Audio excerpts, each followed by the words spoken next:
緒に事件の謎に迫りましょう。 Do you know お社様 Yes ひなみざわ I kill you, you kill me No ひなみざわ。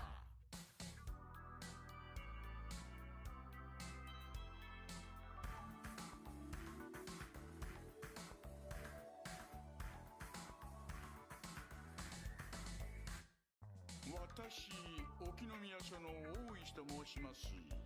よかったら私の車でお話ししませんか？取って食いやしませんよ。安心してください。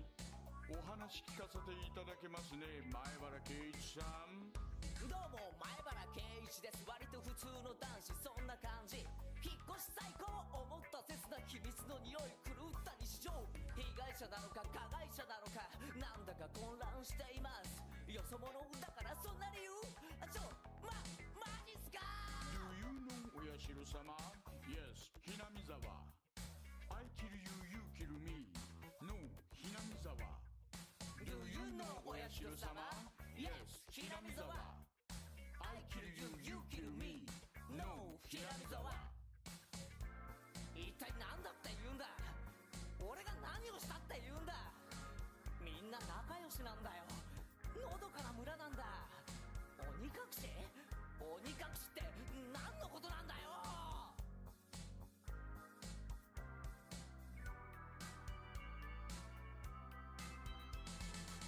よ要注意人物。噛み合いませんね。噂の事件簿 ABC 圭一です。大石です。さあさあ皆さんご一緒に事件の鍵を見つけましょう。 Do you know お社様 Yes ひなみざわ I kill you, you kill me No ひなみざわ。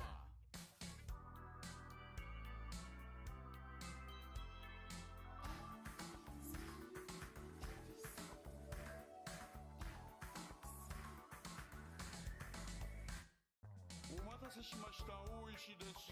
どうかしましたか？どうかしましたかじゃないですよ。悲惨な事件、ずさんな捜査。まあ少し落ち着いて。何がどうしたというんです？俺じゃない、俺が現れたり呪いだったりたたりだったり願えば人がいなくなったり気配消えたり消されたり。大丈夫ですか前原さん？欲求不満で悩んでますか？なんで？どうしてそういう話に持っていきますか？次戻ってますよ。バニーさんとか結構好きなんですよ私。 Do you know お社様 Yes ひなみざわ I kill you, you kill me No ひなみざわ。 Do you know お社様 Yes ひなみざわ I kill you, you kill me No ひなみざわ。一体どうなっちゃってるんだ。困りましたね。誰が何をしたって言うんだ。知ってることは何でも話してください。ごめんなさいごめんなさいって何なんだよ。わーお、みんな夢だろ。そうだよな。本当にそうですか？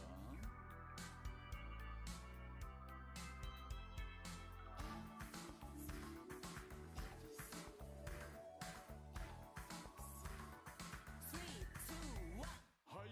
Do you know お社様 Yes ひなみざわ I kill you, you kill me No ひなみざわ。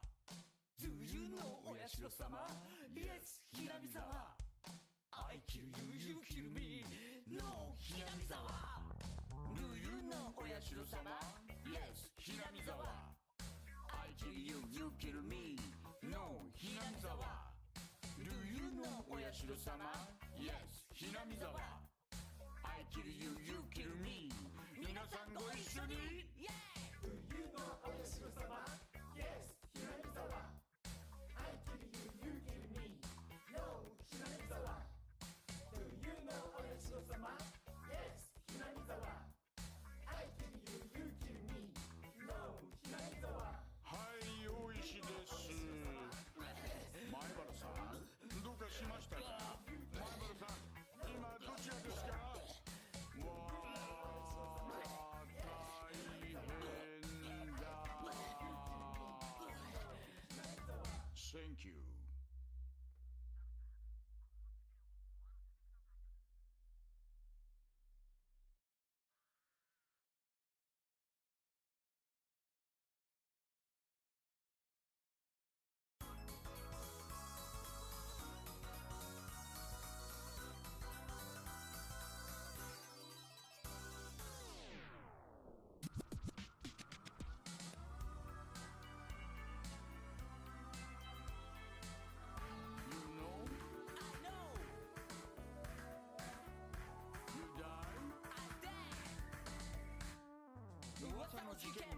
ABC 圭一ですイエーイ大石ですさあさあ皆さんご一緒に事件の謎に迫りましょう Do you know お社様 Yes ひなみざわ I kill you, you kill me No ひなみざわ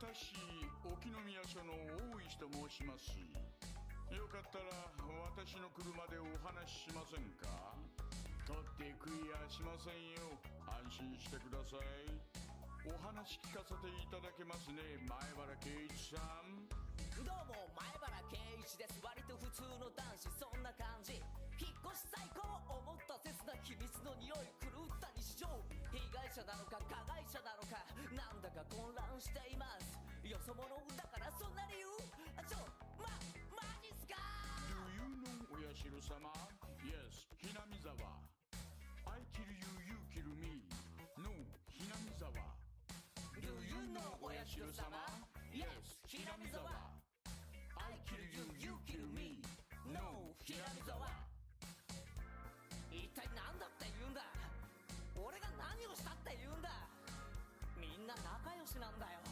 のどかな村なんだ鬼隠し鬼隠しって何のことなんだよ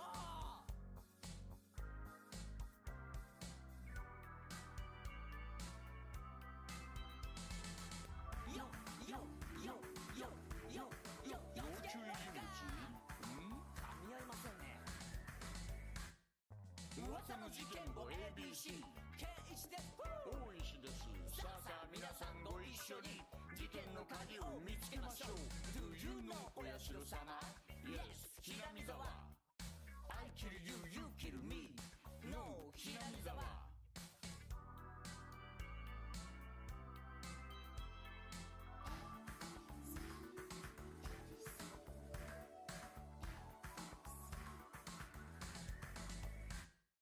お待たせしました大石ですどうかしましたかどうかしましたかじゃないですよ悲惨な事件ずさんな捜査まあまあ少し落ち着いて何がどうしたというんです俺じゃない俺が現れたり呪いだったりたたりだったりはは願えば人がいなくなったり気配消えたり消されたり大丈夫ですか前原さん欲求不満で悩んでますかなんでどうしてそういう話に持っていきますかまあ普通に戻ってますよバニーさんとか結構好きなんですよ私 Do you know お社様 Yes ひなみざわ I kill you, you kill me No ひなみざわ Do you know お社様 Yes ひなみざわ I kill you, you kill me No ひなみざわ一体どうなっちゃってるんだ困りましたね誰が何をしたって言うんだ知ってることは何でも話してくださいごめんなさいごめんなさいって何なんだよわーみんな夢だろそうだよな本当にそうですか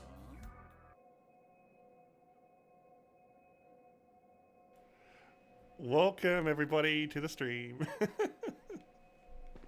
I'm Cephalaudia, and I'm here with Bloodborne. We are continuing our playthrough. I'm up to a pretty hard boss, so this is going to be an interesting stream.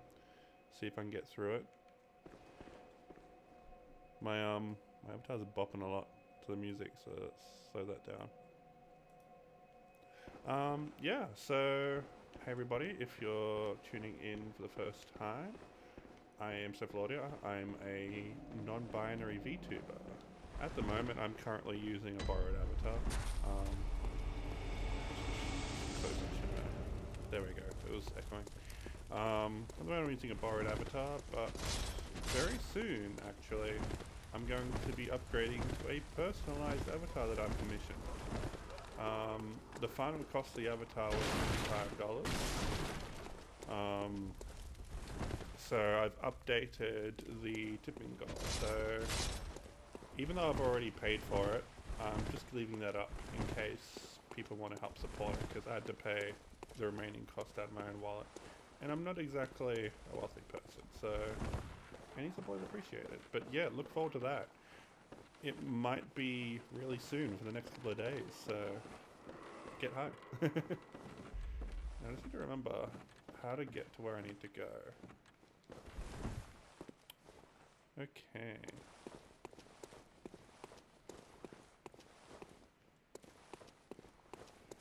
I need to get better at marketing myself too, and just doing Twitch. Because like, I started a stream and for some reason, I changed it. I changed the game, but for some reason I kept it as Smash Bros. I was like, god damn it. And I forgot to put like VTuber in the title and stuff, so we've got work to do. Do you know Oyashiro-sama? Oh shoot.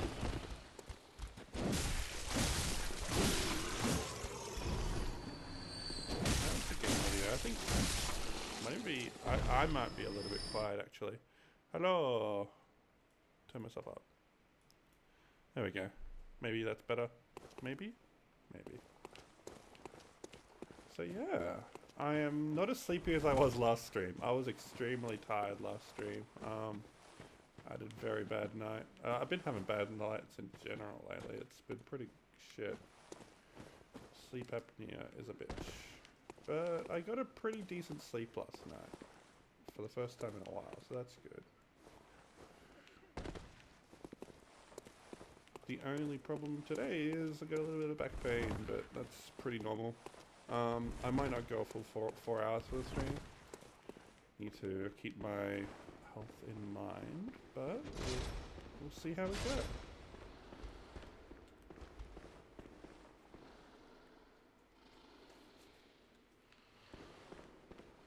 There's one in here, isn't there? Hello. I need to ring that bell. Don't forget to ring that bell.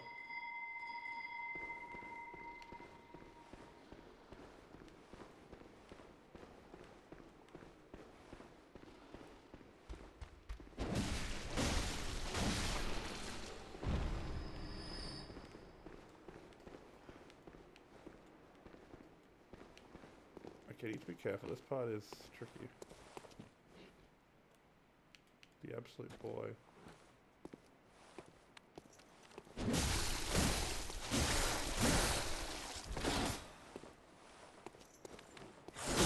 Oh. Not too bad.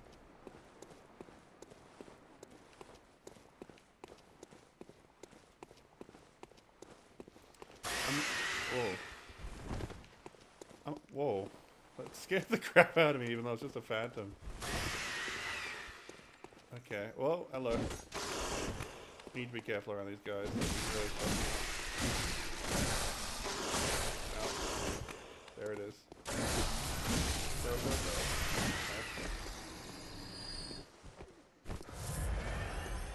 I'm also low on vials. That's not good. Whoa!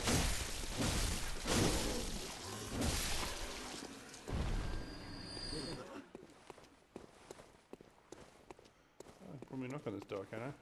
No? Oh, okay, never mind. Oh. Yeah, I'm like beginning to wonder if I'm meant to be fighting this boss because it's so hard. I feel like I need at least 3 people.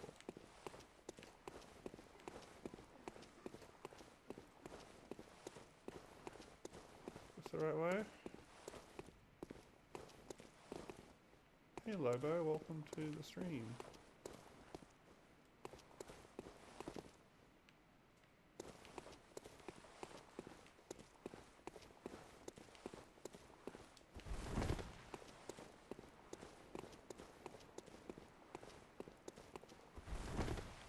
Yeah, this is the right way. There's a few enemies hiding around though. Be careful.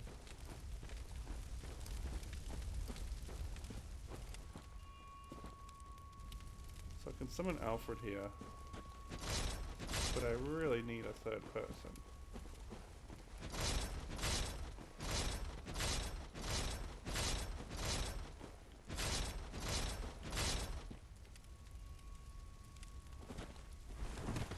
I should put playing with viewers as one of the tags. Oh, it already is.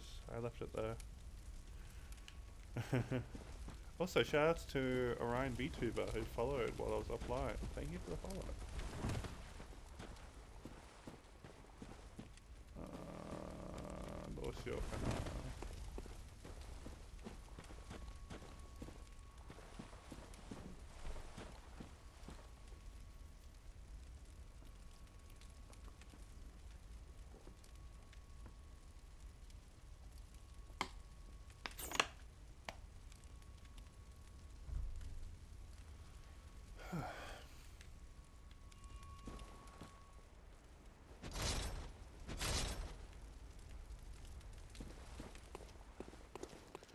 I know what I should do. I'm just kind of waiting.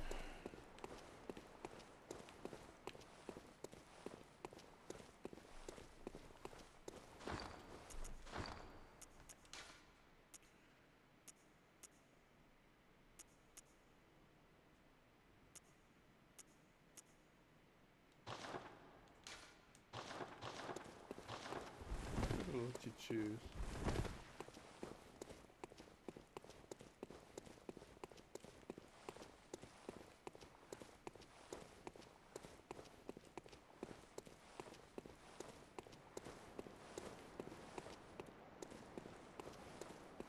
Do a bit of exploring. Maybe I'll find something I haven't seen before. This. Like this. Behind me. Whoa. Oh! Thank you for the message! Oh, I'm rating that up.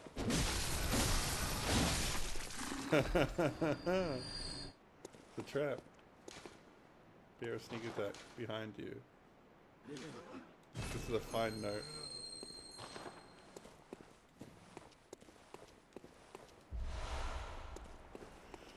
Peace, blood pellet.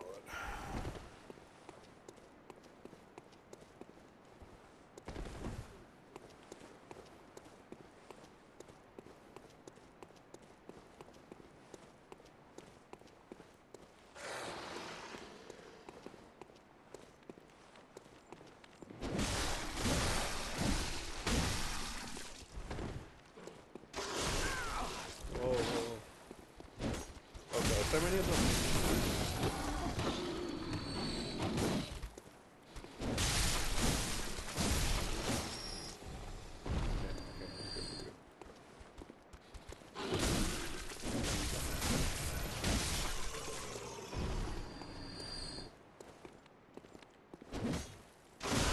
Whoa!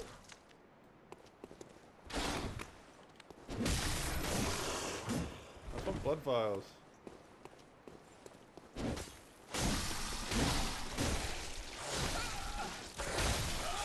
No! Damn it! One hit away.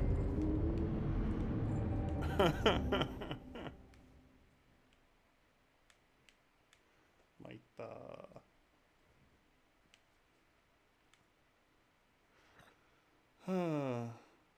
Kuroshi.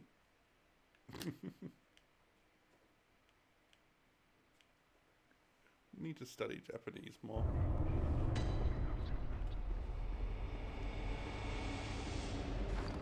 Thank you. Well, let's do it again. Nothing better to do at the moment. It's going to grind until someone joins, and then we will...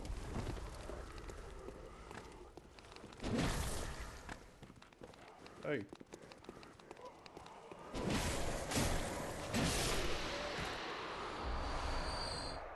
3 bloodstone shards. That seems good. And then when the third person joins, we will continue the fight.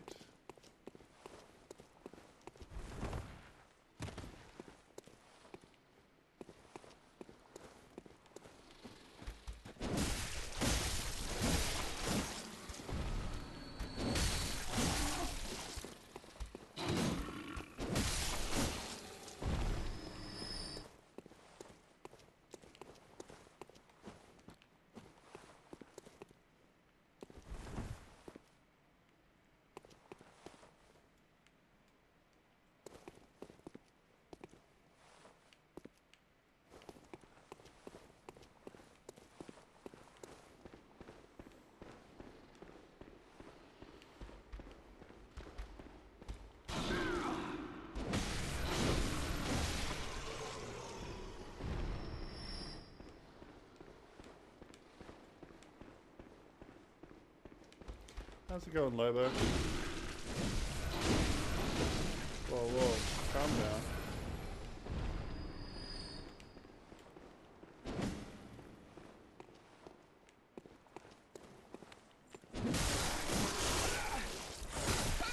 Oh god.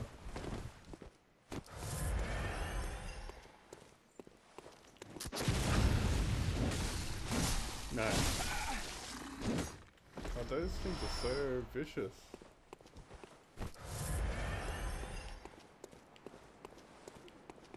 So last time I went down this way I was ambushed. Where'd that monster even come from? Like, seriously.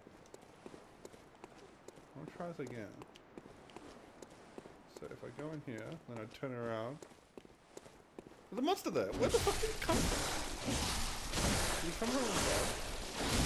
No, no, no, no, no.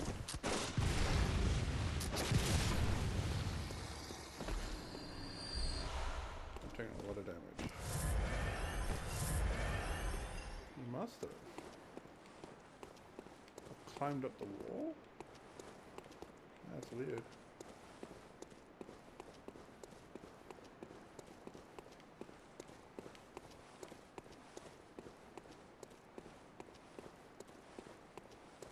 Where are the boys? Wait, am I on the wrong way? No, that's the right way. That's where I was before.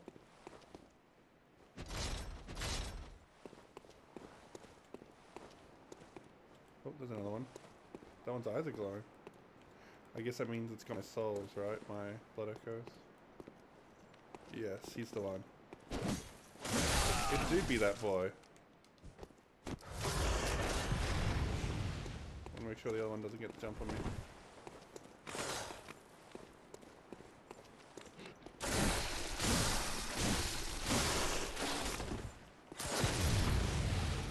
Gotcha.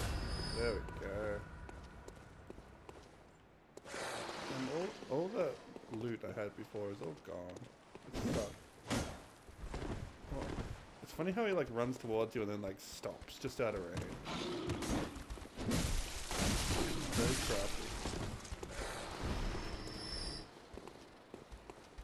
What are you doing? Come on. Gotcha.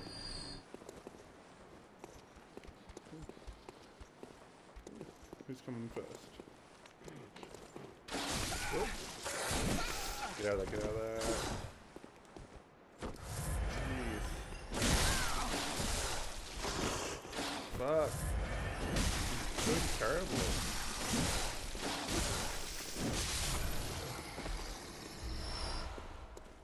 Blood vials, please.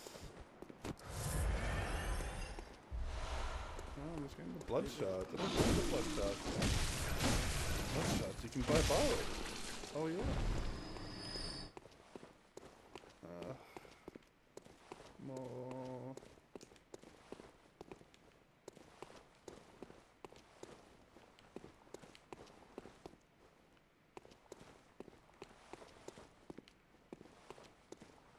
Should I go back?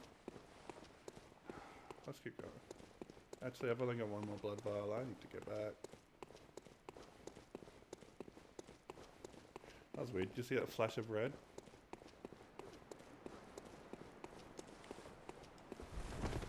Did you see that, gamers? Hey, treasure.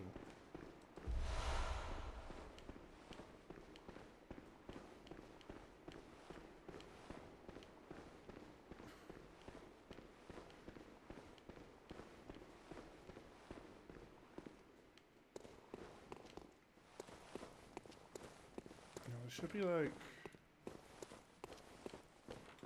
Yeah, it's all the way up. Okay, cool.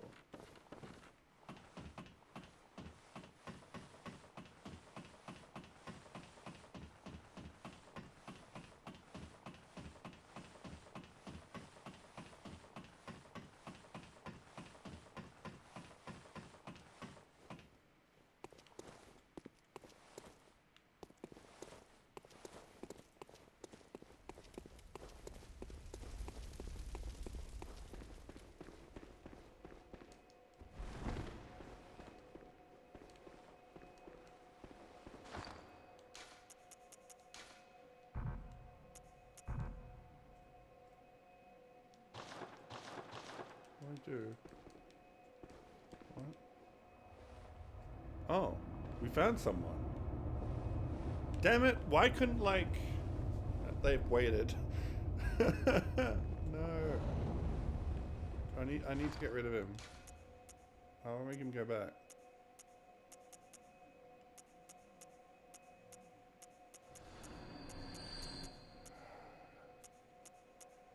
How do I make him go back?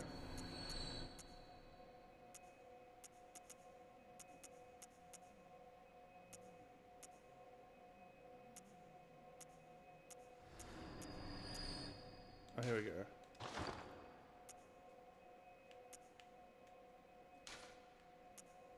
But I'm gonna waste the insight. No, I have to. I have to. Now let me go home. I guess he's still leaving.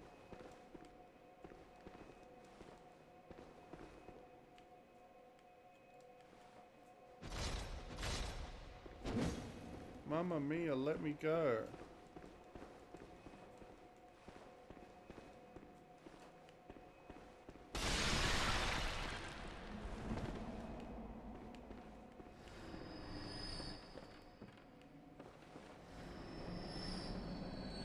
What? No. Did not what? What's going on? Oh, I need to disrupt resonance.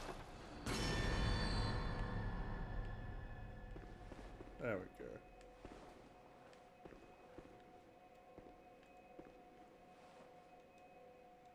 There we go. Sorry, Ma, you were like really awkwardly timed. So maybe I should have disrupted the resonance before when I decided to go back home. My bad. Time to buy the blood vials.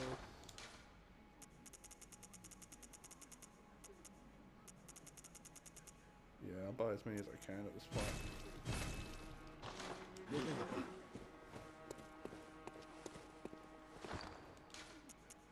Now I can use one of those.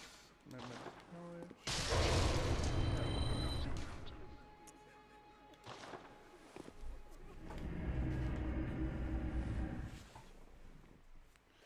That's how we do it.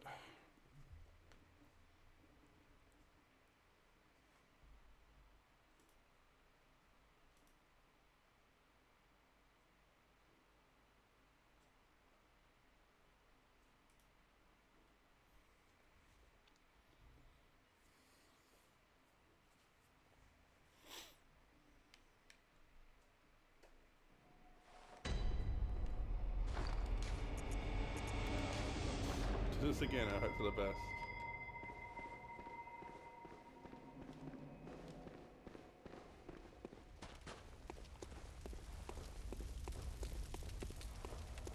Oh, that's good.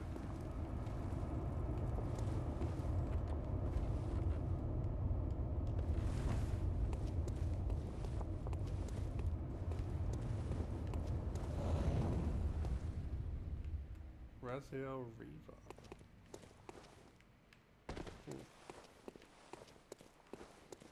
Do you know Oyashiro-sama? Yes, Hinamizawa.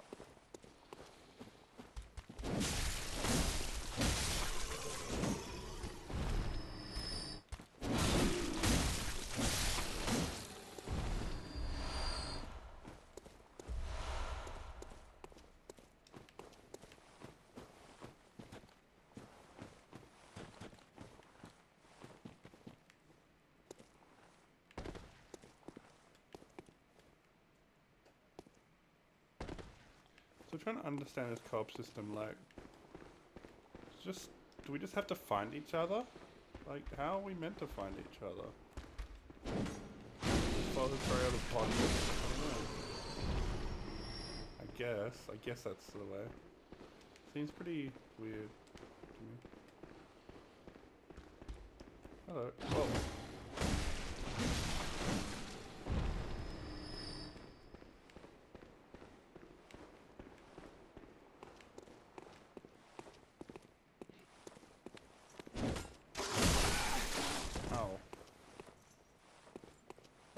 He be stalking her.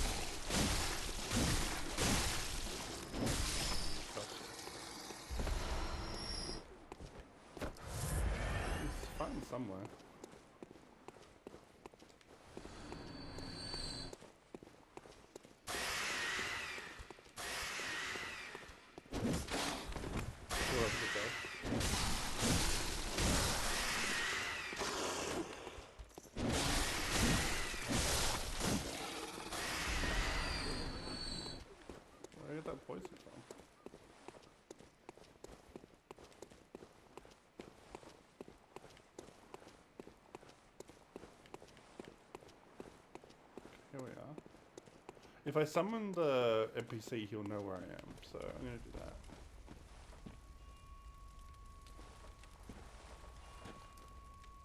Why can't I summon Alfred? Do I need more insight? I guess I can use one more. Yeah, I did.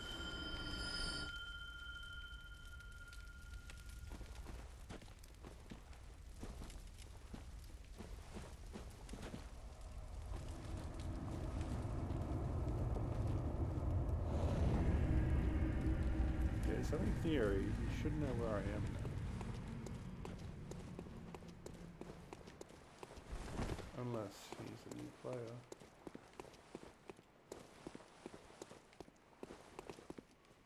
You know, I don't know how I join other people's co-op games.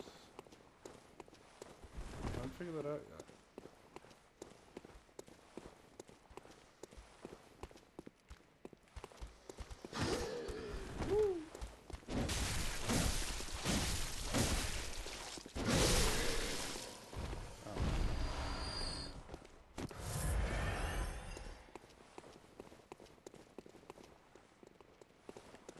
Here's someone.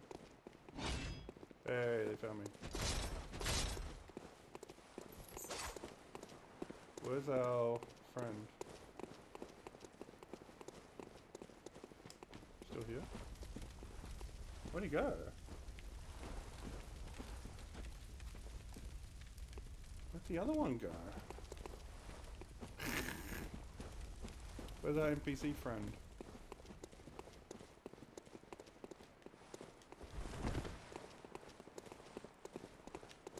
Oh, there he is. Okay, come on.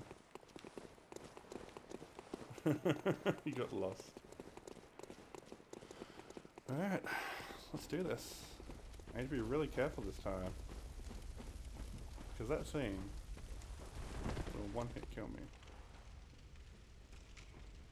Take your time.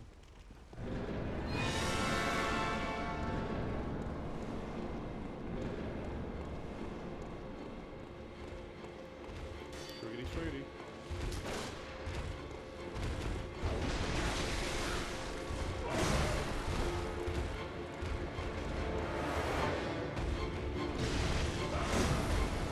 Whoa!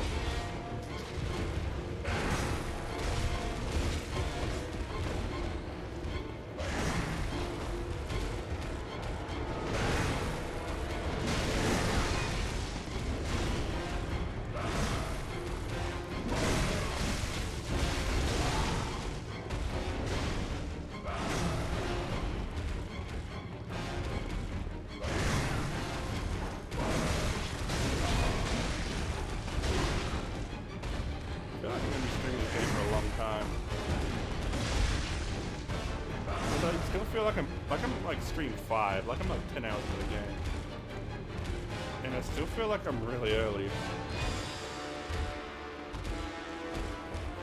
Oh.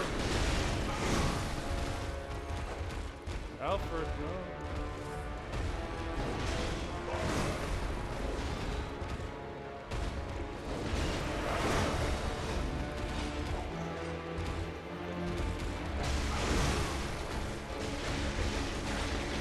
Whoa.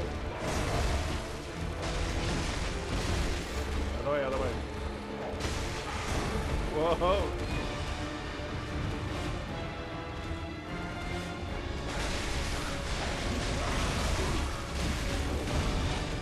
I think I'm getting the hang of this boss a bit better now. I'm still terrified though.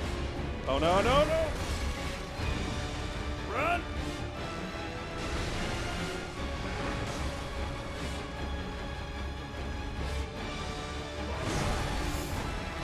Oh.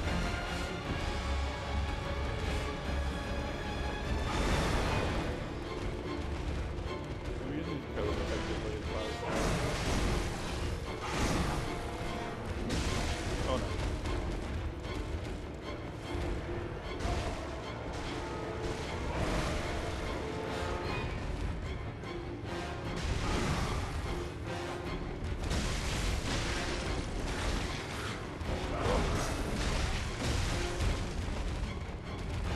Oh no! Connector!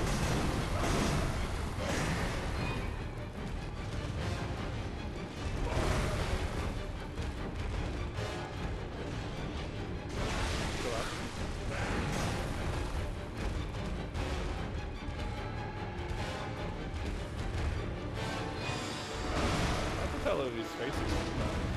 I didn't mean to press that. I didn't like press the we're doing good this time. Good pace. But one wrong move and I'm dead, so I need to be careful! Whoa! Oh, that was close.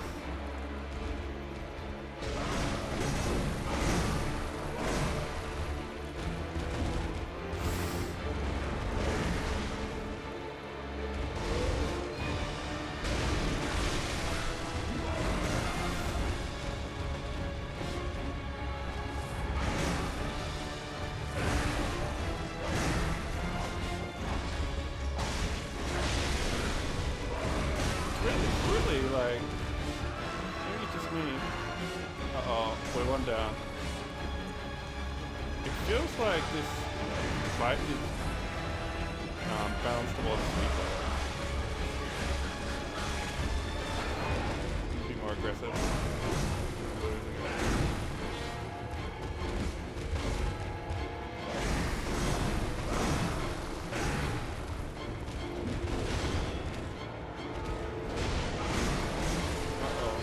Alfred, no!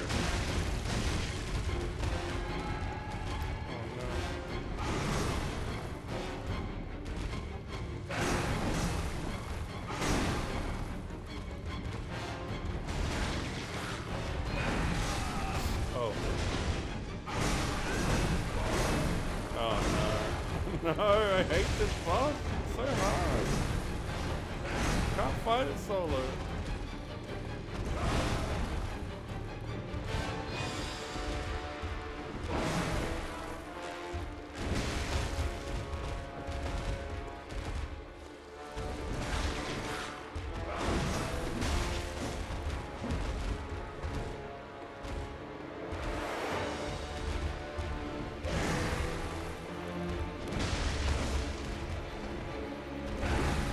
Whoa, whoa, whoa.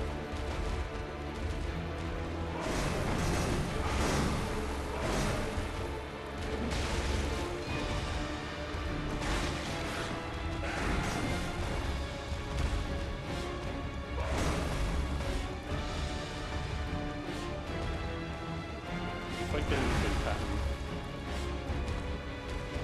Oh no. Oh, nice.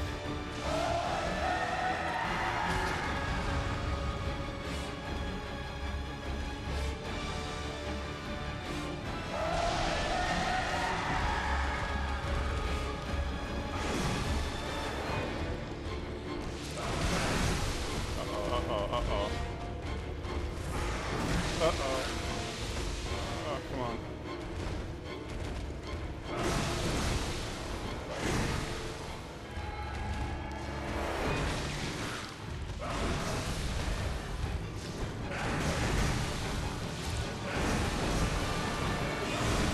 There's some trick this boss that I'm not getting. He seems really hard. But then if there was a trick, wouldn't the people in co-op be getting it? I don't know.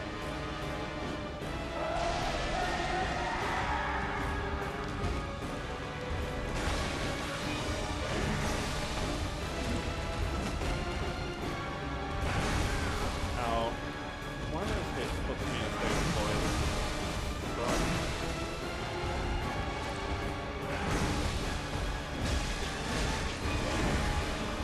So he does have hits. Oh. Oh, this might be it.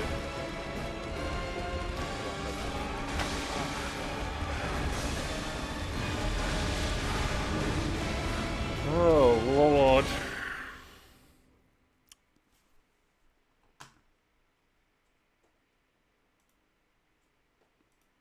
I might need to look up a walkthrough for this.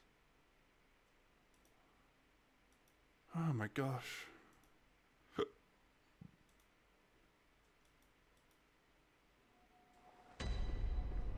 Wow.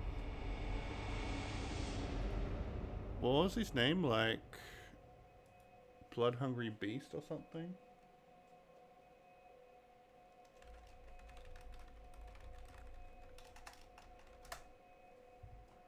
Blood Starved Beast. Huh. Weak to fire damage. Make sure you have several antidotes.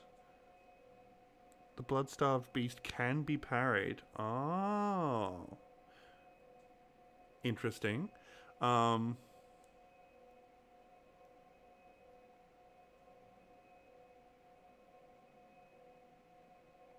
Staying to the side / behind will always produce an opening.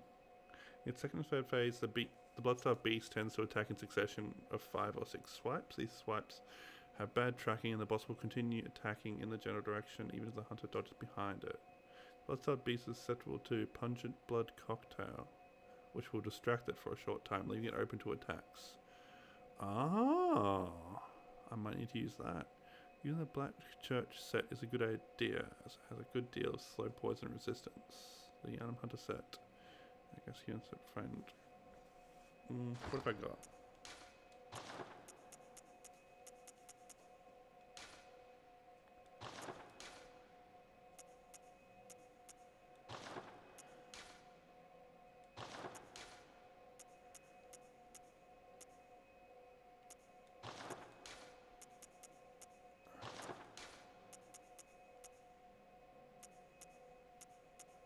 Oh, I should be using that. There we go.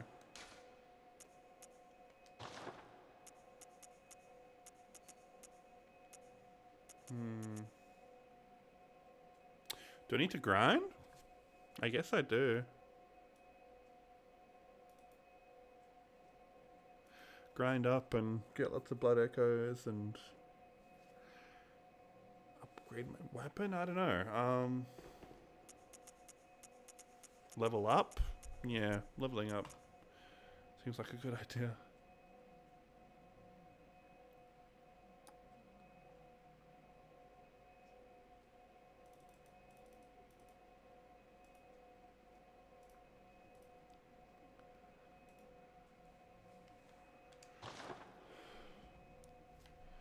All right.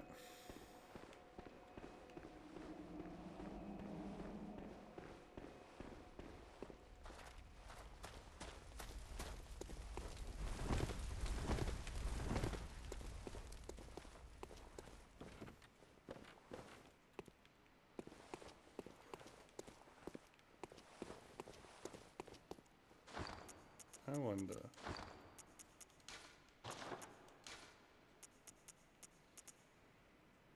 I can turn off the music.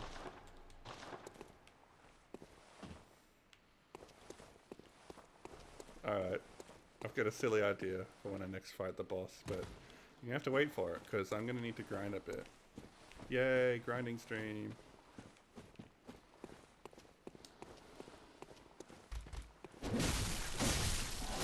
Weapon at risk? Oh no.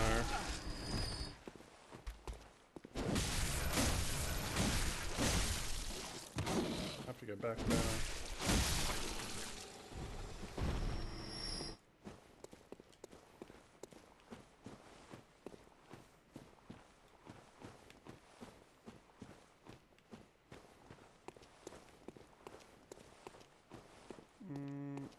So go down here, and down here, then up.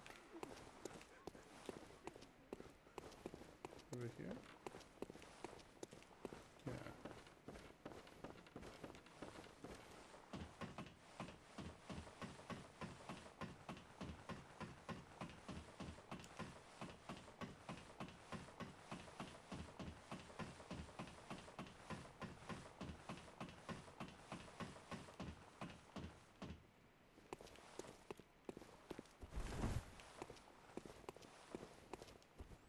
I could put the Q on.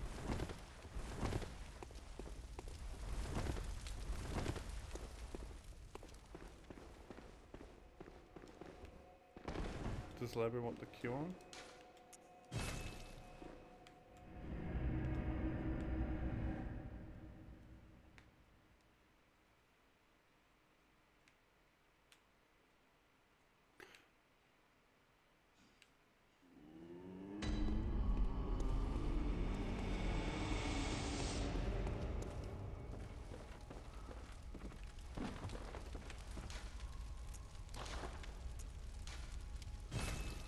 That was cheap. Wait, that's not what I was using. Hold on.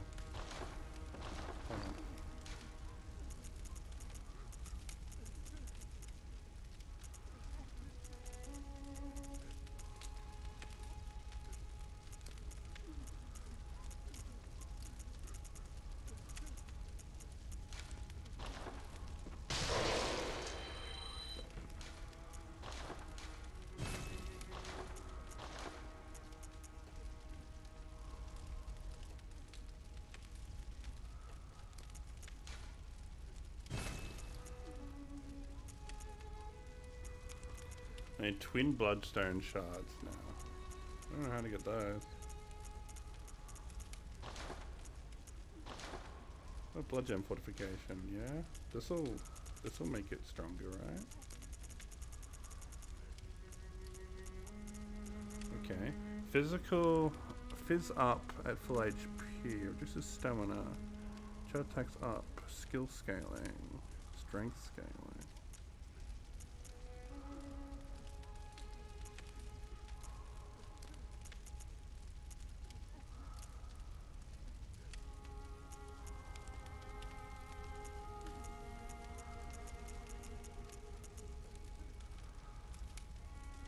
HP continues to recover.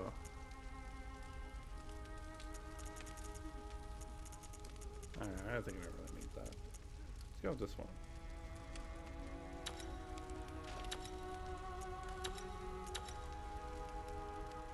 Yeah. So those are like gems. So yeah, blood gem, they're called blood gem. So you don't need to really worry.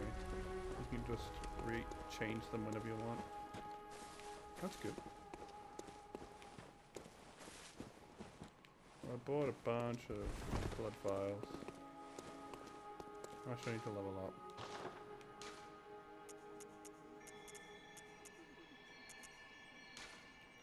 Maybe I should be leveling vitality so I don't die in one shot.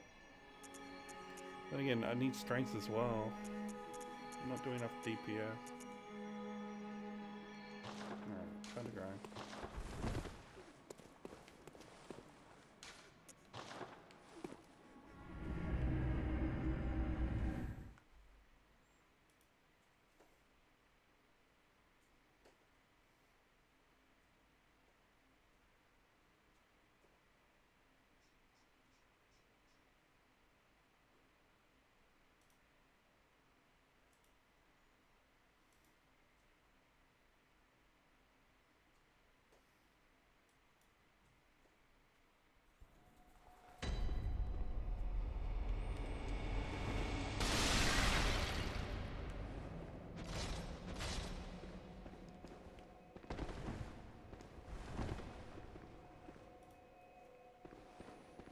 Very quiet today, Lebo.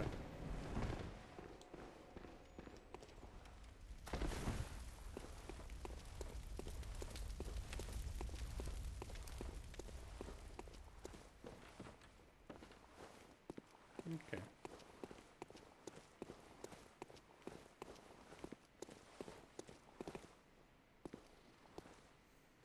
Nice.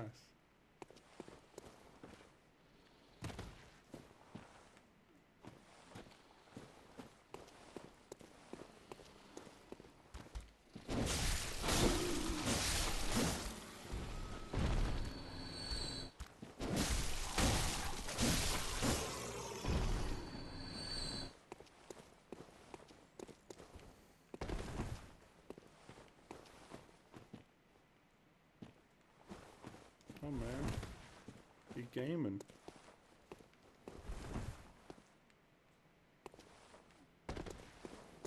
Raw gamers here.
other paths around here I missed?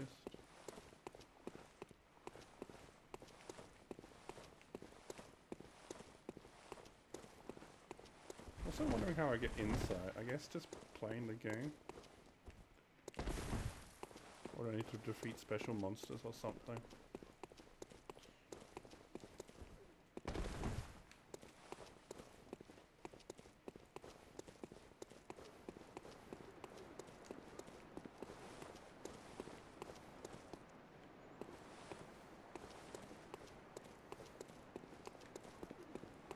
Oh, there he is. There's that boy. Oh shit, what up?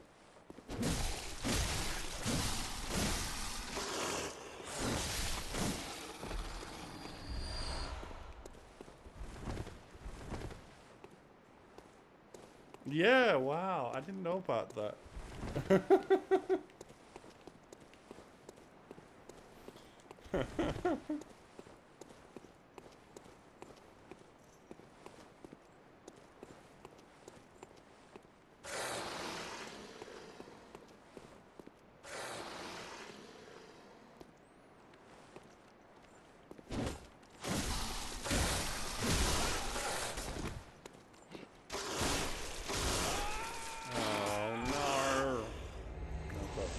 Not that bad. I can get those back. Oh. Ooh.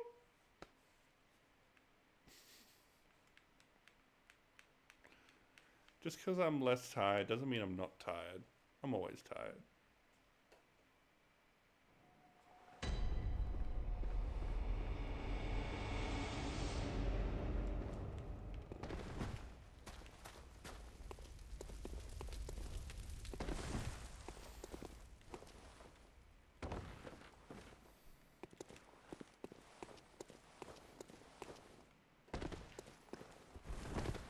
So I don't know if you saw, but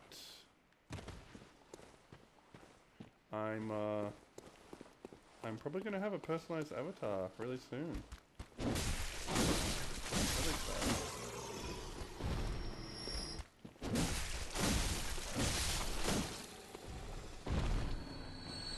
The final commission cost was $95 at the moment. So I've put that up there in case anybody want to help support me.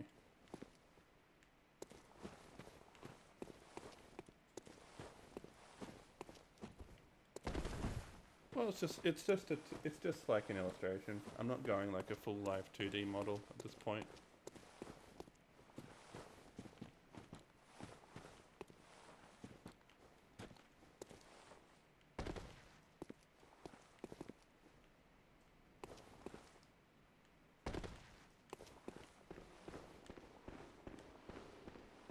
But he looks good. I'm really excited to show him off.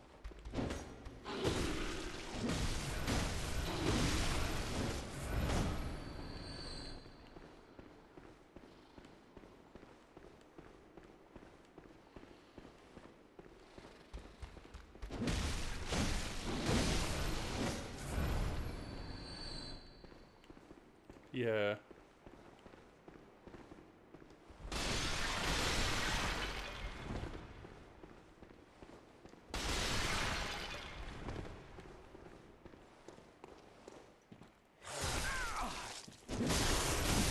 I mean, it could work.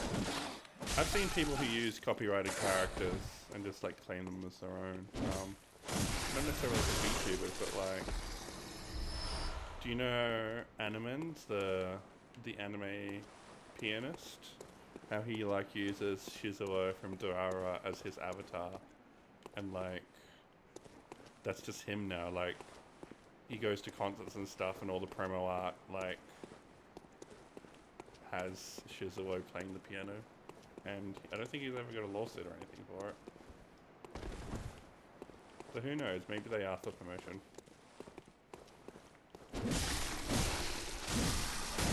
I actually worked with Animens before, and had dinner with him once.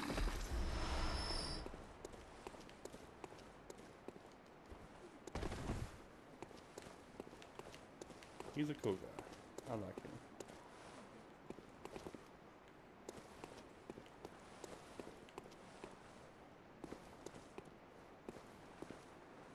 Oh god, his piano sheets are hella hard. Not that I played piano, but I can tell.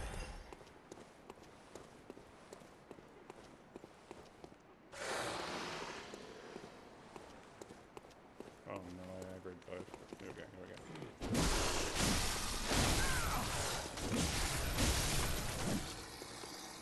Good. Oh well. Now the big boy. Big boy.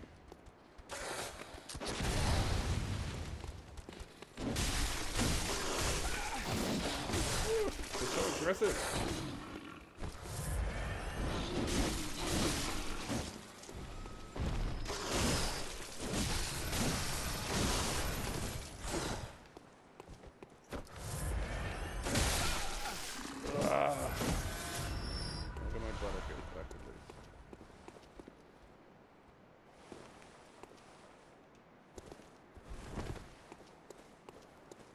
Yeah, that's totally understandable.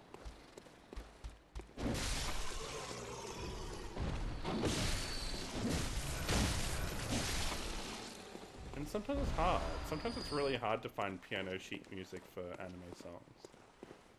You'd think it wouldn't be too complicated to find, but sometimes no one makes it.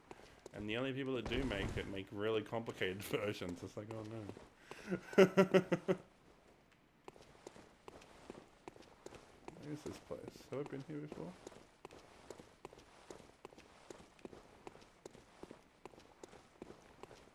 What do you mean? Oh, like the original melody is copyrighted. Yeah. Oh.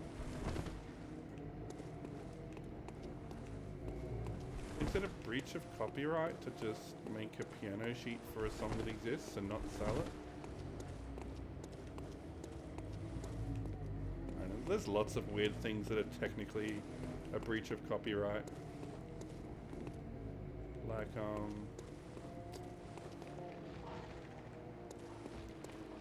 basically translating a copyrighted work is technically a breach of copyright. Even if you're not, like, distributing the original work. Like, for example, if I made a full English translation of Clannad, and I didn't include a patch, I just included like a text file, that's technically a breach of copyright. And I could get sued for that.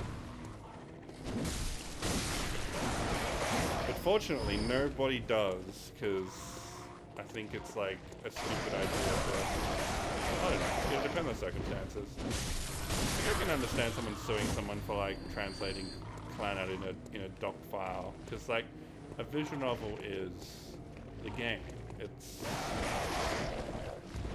you're making the game accessible, so I can understand it for that. Maybe a more obtuse example would be like translating a song lyrics. You know, you're not distributing the song; you're just distributing lyrics for the song. But you can get sued for that.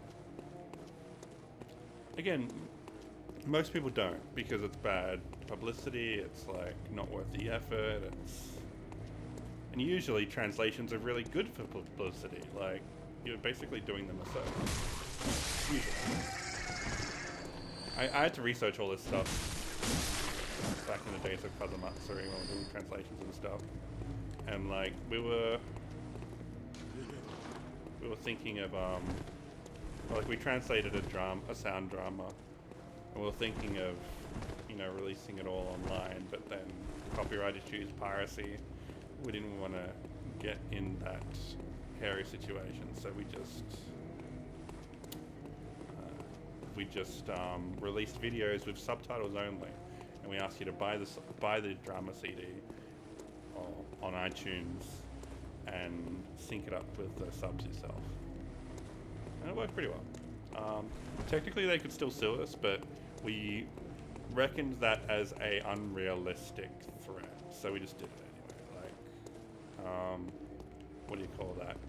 Risk assessment. But then with Haworthia, we just released the audio anyway. Mainly because, well, two reasons. One, it's a Dojin product, so the risk of like being sued is a lot lower. And two, it's impossible to get. Like, really fucking hard. What we did, like, we did an initiative. We tried to like get people to buy the CDs, and we even did a thing where like, we asked a bunch of people if they want to buy in, and we did a mass order of the CDs.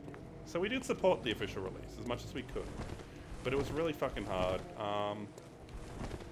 We did include links to the official release, so we supported as much as we could. But with that situation, we just decided to release it all online.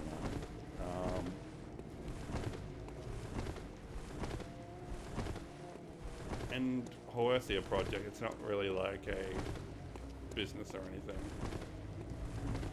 It's a bit harder to track us down. But I think my name is on the project, so they could if they wanted. But you know, if they ask us to take it down, we will. No one's approached us though. I don't know if 7th expansion or anyone actually know about it.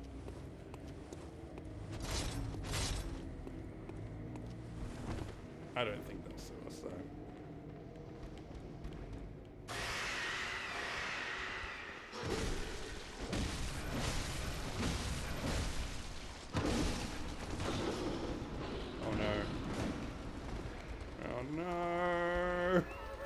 Heal, heal, heal.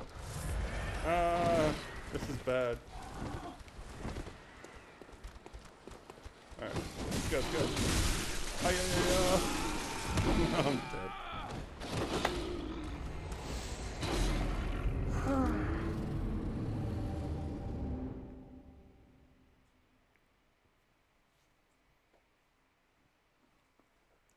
I think, yeah, it's tricky. Because there is precedence, like I said. Animens does it. But still. Maybe just ask them. Just like write to some people. Email some people. Be like, can I use Kanata's likeness? Did Joey use an anime character's likeness as well?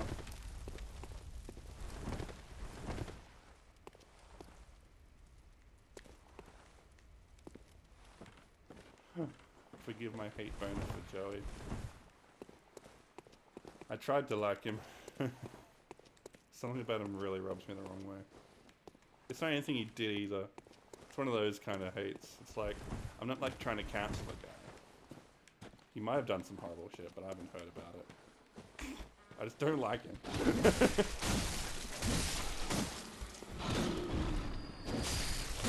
I think he did do something pretty shitty. I can't remember what it was, so it doesn't matter.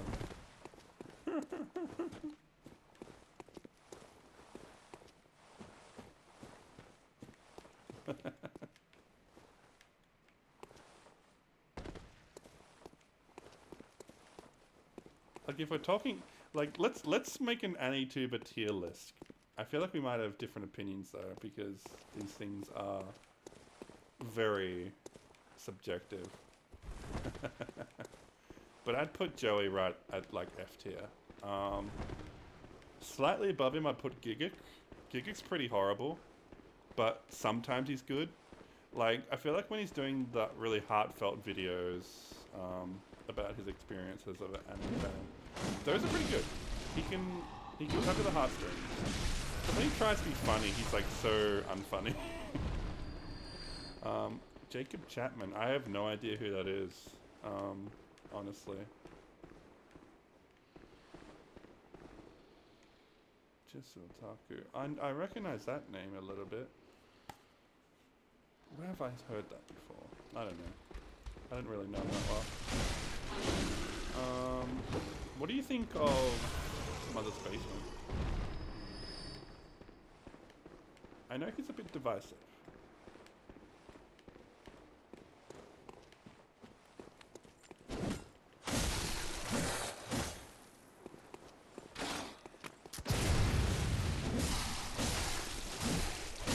I think you've linked me to his videos before, so I think you like him. I mean, I hate Sal, so... I 100% agree with him. Sorry.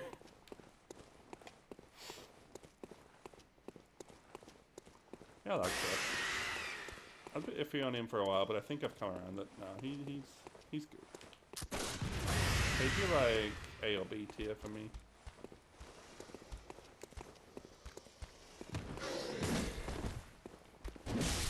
Sometimes his voice annoys me. And that's a very like subjective thing. Glass reflection. Glass reflection. Have I watched their videos? That sounds really familiar. I'm sure I've watched the glass reflection video and I think I liked it. But I'm drawing a blank right now. Hey Lily. We're talking about AniTubers. I almost said VTubers. We're gossiping about who we like and who we hate.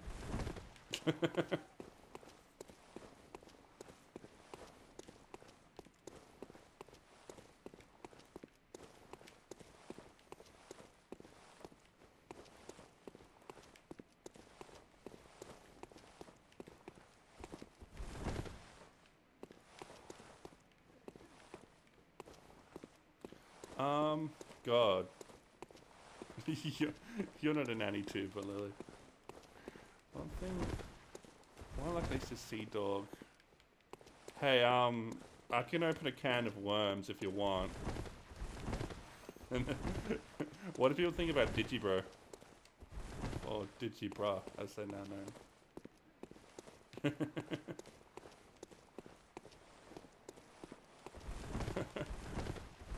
Their name inspires very strong reactions in people. Okay. Yeah. I watched them for a while. On some hand, I like them, but on others, I think they're a shitbag. It's like, it's really mixed. I've got my mic on max. What's going on? I have to increase the gain. How about that? Maybe that's a little bit better. Testing.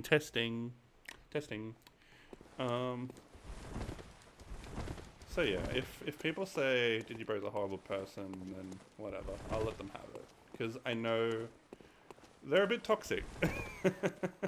A little bit toxic. But on the other hand, there's something about them that attracts me. I don't even know.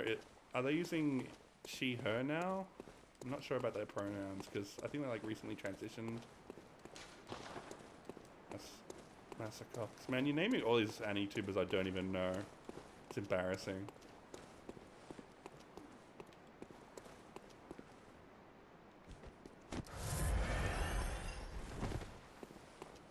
I did end up unsubscribing from Digibro though because... Yeah, it felt unhealthy for me. Something about it.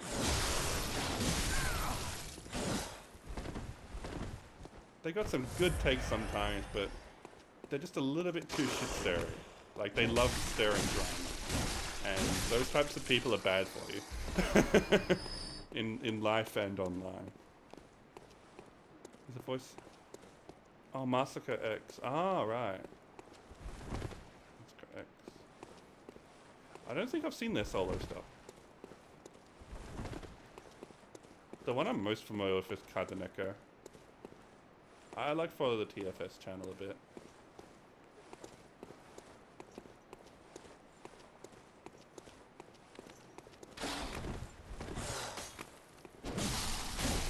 I mean, all the people in Team 4 Star are super talented. Like, that is one of... That's got to be, like, the best parody series of anything ever. I know, some people might say Red vs. Blue, but I don't really care for it. Dragon Ball Z Bridge is just, like, so high quality, it's ridiculous. Even though it's finished, like, they're still, like, really talented and cool people that are making cool stuff, so... I met a couple of them at an anime convention once. Not like sitting down chatting with them, but...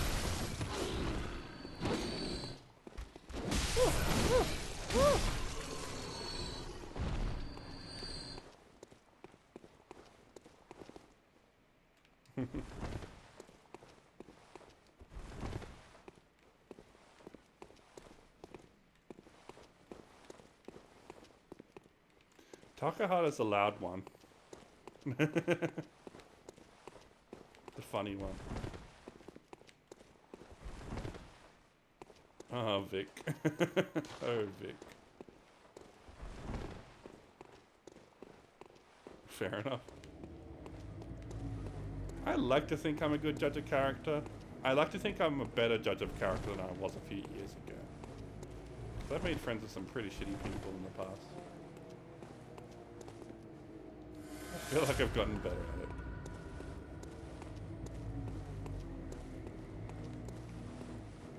Are you a good judge of character, Lily?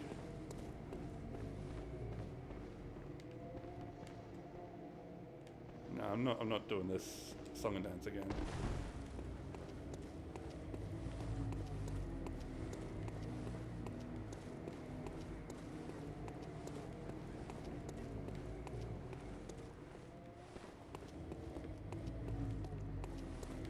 So I haven't got any insight yet. Maybe I should start heading back. Try over that way. What's up here? I think this takes me to the top of the cathedral. An upper level. Is she still in chat? Yeah, I thought so. It takes me back here. Well, let's find our way back. We can do this.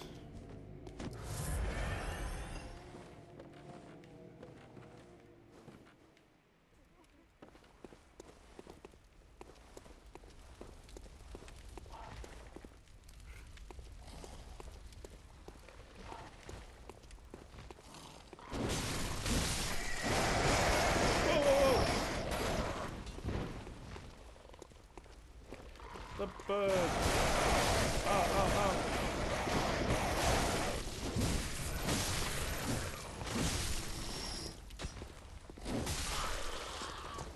Oh, pick yourself.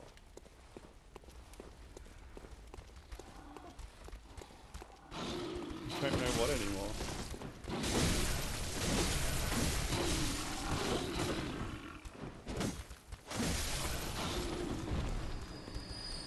Or is there any space more?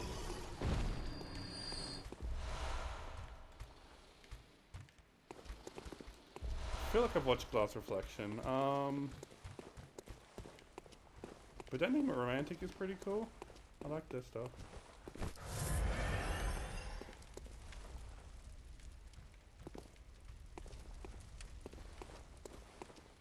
They did a really good video on why trap is a slur.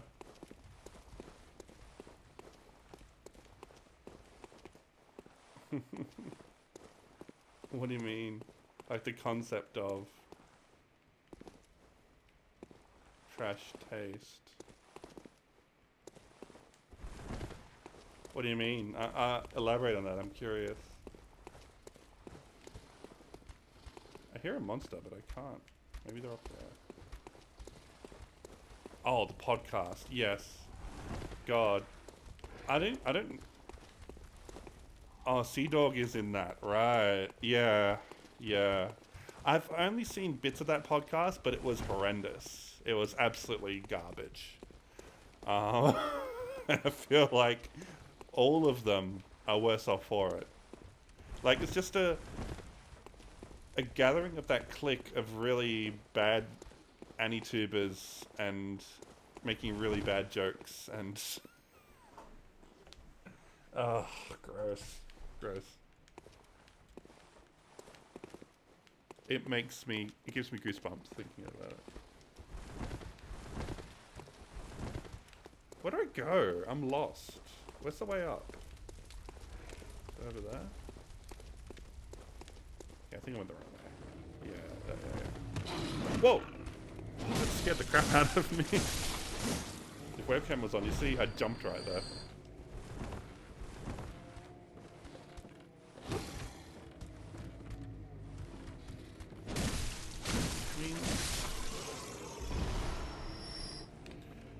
I don't like... Yeah, that's another thing. I don't like that sort of self-deprecating idea that, like, Giga has been pushing around. It's like that meme he coined and made a t-shirt. Anime is trash and so am I. It's like, what the fuck, dude? Why do you get to decide that? It's,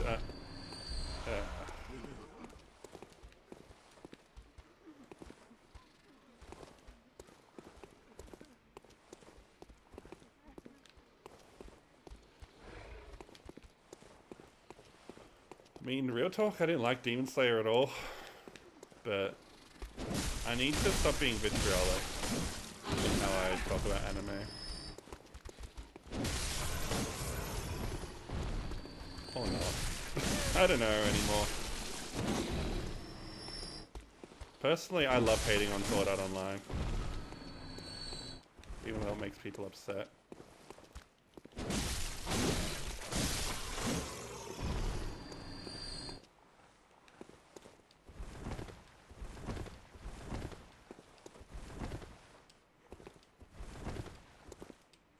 Yeah, no, look, Demon Slayer is a very pretty anime, but the plot is bland as cardboard. I don't get why everyone was like, this is like a revolution in shonen anime. Like, everyone was really hyping it up. And I tried to get into it, because I can enjoy a good shonen. I absolutely can enjoy a good shonen. But that was like a mediocre shonen with good animation.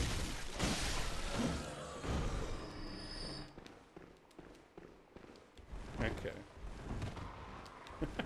You're asking me to hate on SAO. Oh gosh. It's whenever I like hate on SAO, like you're gonna get the accusation that you're just repeating the same talking points everyone else has repeated 100 times. That's how it be. It's very easy to make fun of Sword Art Online.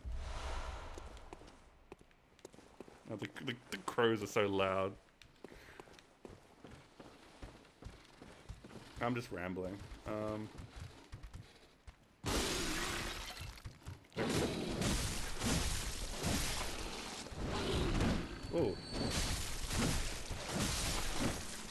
I don't know. It's just... I have to stress that I haven't watched Alicization. The last anime of Sword Art Online I watched was Mother's Rosario, I think. And I will give credit where credit is due. I didn't mind Mother's Rosario. It wasn't the best thing I've ever seen, but it was at least a story, and that's not how I could praise it. No, it was heartfelt. I felt it.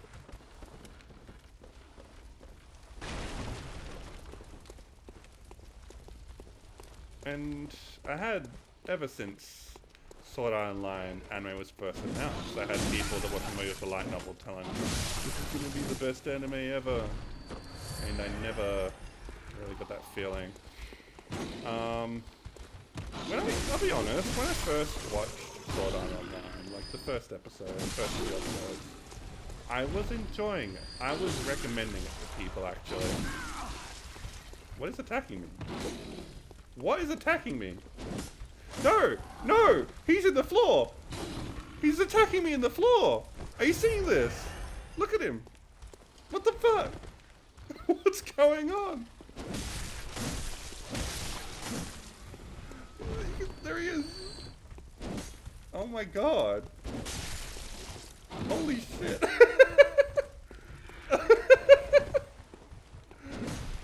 Can someone like clip this? Oh my god, where is he? Where is he? Ow!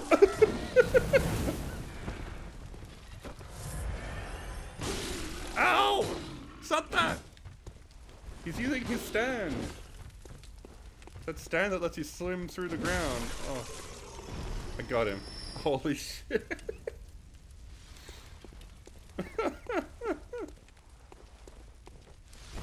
That was amazing.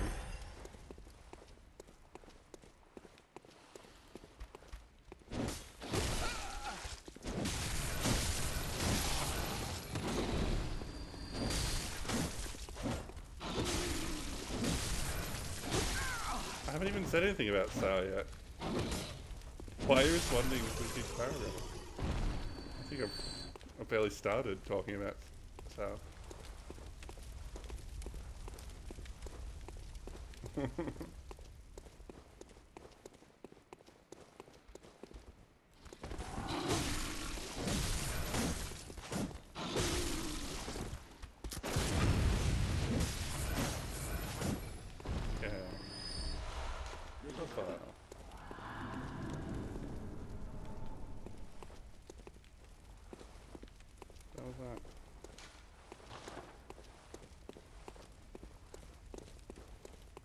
Okay. So I've got a bunch of blood echoes now, so let's go shopping.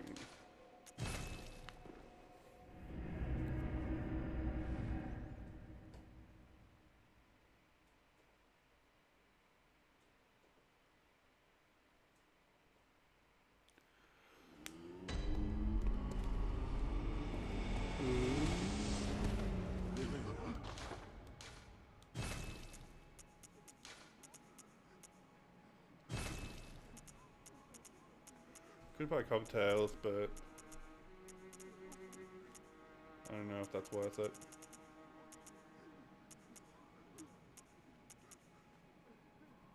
Oh, the key.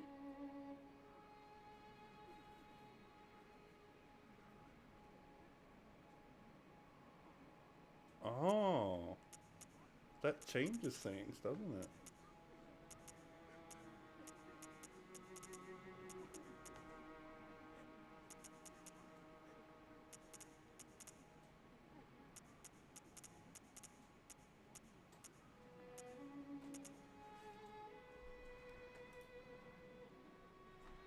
One second. I'm just gonna check my messages.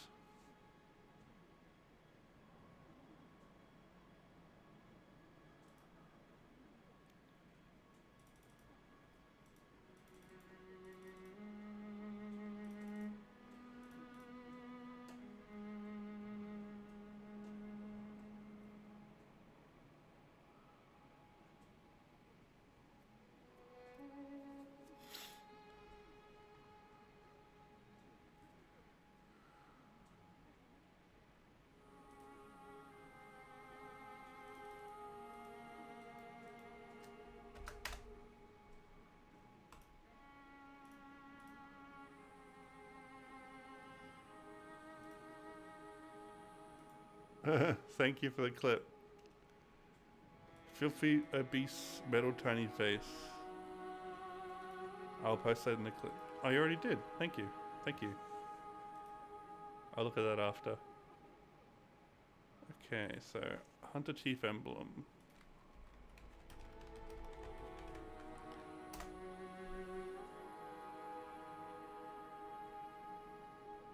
I hope it has like tips on whether it's worth getting or not. Used to open the main gate to boss at Grand Cathedral. Who's the boss? Can be opened from the other side by dropping to the bottom of Healing Church and using an elevator. This is the lock gate up the stairs past the first Reaper. It allows you to gain access to the area with Black Church set. This keeps optional but allows early access to Grand Cathedral. The ultimate route is to kill the Bloodstarved Beast in Old Yharnam and a door will open up. Okay.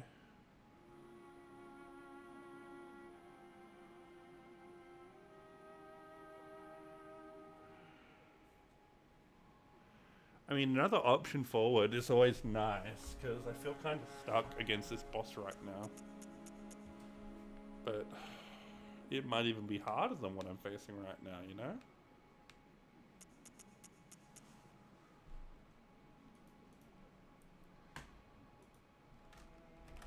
Is it worth getting Hunter Chief Emblem?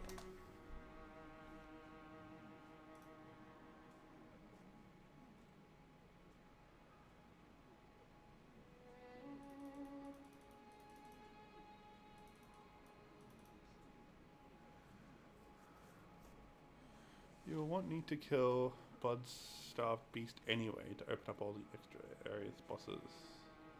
So there's no point buying the key when you want to unlock that stuff anyway. It's basically throwing 10,000 away.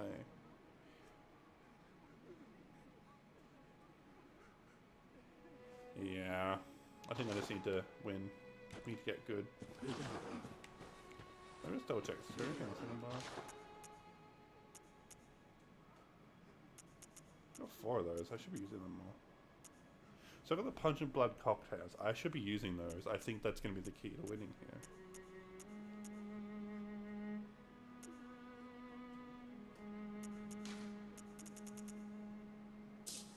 I could definitely buy some of these.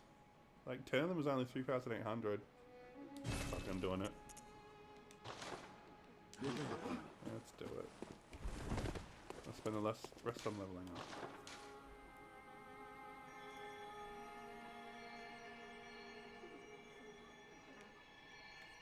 Yeah, we can get on voice if you want.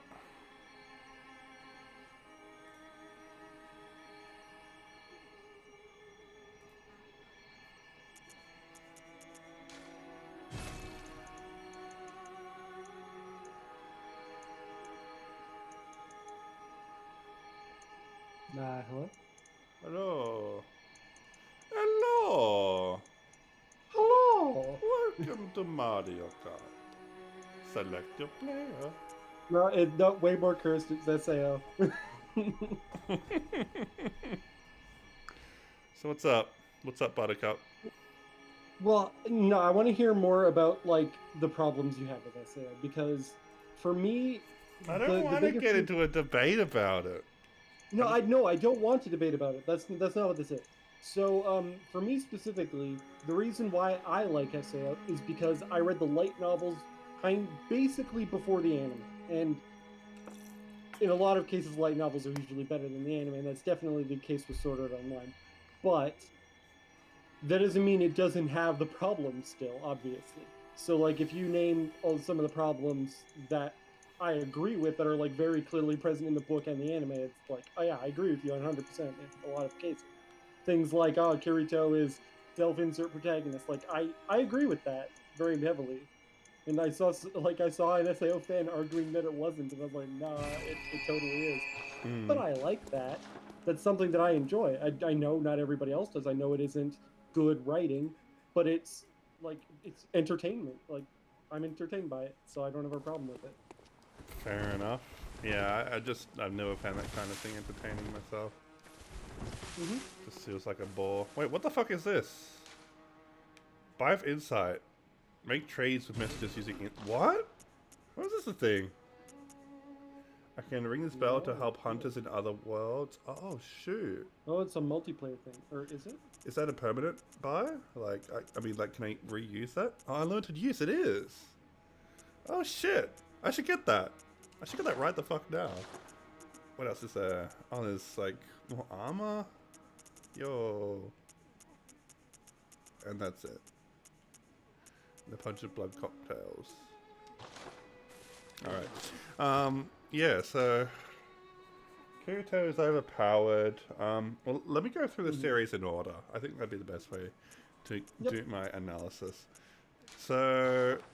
At the start of Sword Art Online, where we have this scenario where we're presented with Kirito being stuck in an MMO. It's like a death game. When people die in the game, they die in real life. That high concept is really good, and I was invested when they portrayed that. I'm like, oh, this could be a really good anime. So to interrupt your thought here, so I just want to like it. No, I'm still talking. And then what ends up happening is we have like this. I think it was the 3rd episode where like he makes friends with this guild and they all die, and it's like super traumatic. Spoiler. Yeah, I'm spoiling Sword Art Online here. If anyone cares. And that's like a important moment, but it feels like that isn't given any weight because like the next day, basically, like he's pretty much over it. It feels to me like it's just, Well, for me, it's okay. So like, I agree with you there, but the time there's a like quite. I actually don't know what the time gap between the third and fourth episodes are, but so the fourth episode is the thing with Silica and her pet dragon, right? yeah. They cut to So- like the side stories. I know how it works. Which So is like a the weird, reason- really weird choice, I feel, but yeah. Yeah, so what that kind of ended up doing is because they adapted side stories chronologically instead of adapting the book as it was to start with.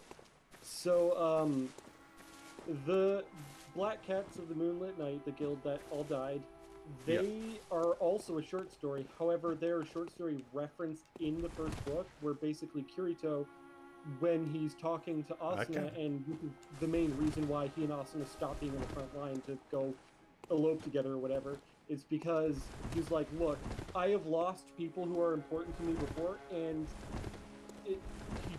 he cannot have that happen again, or he would kill himself is basically what he's implying. Yeah.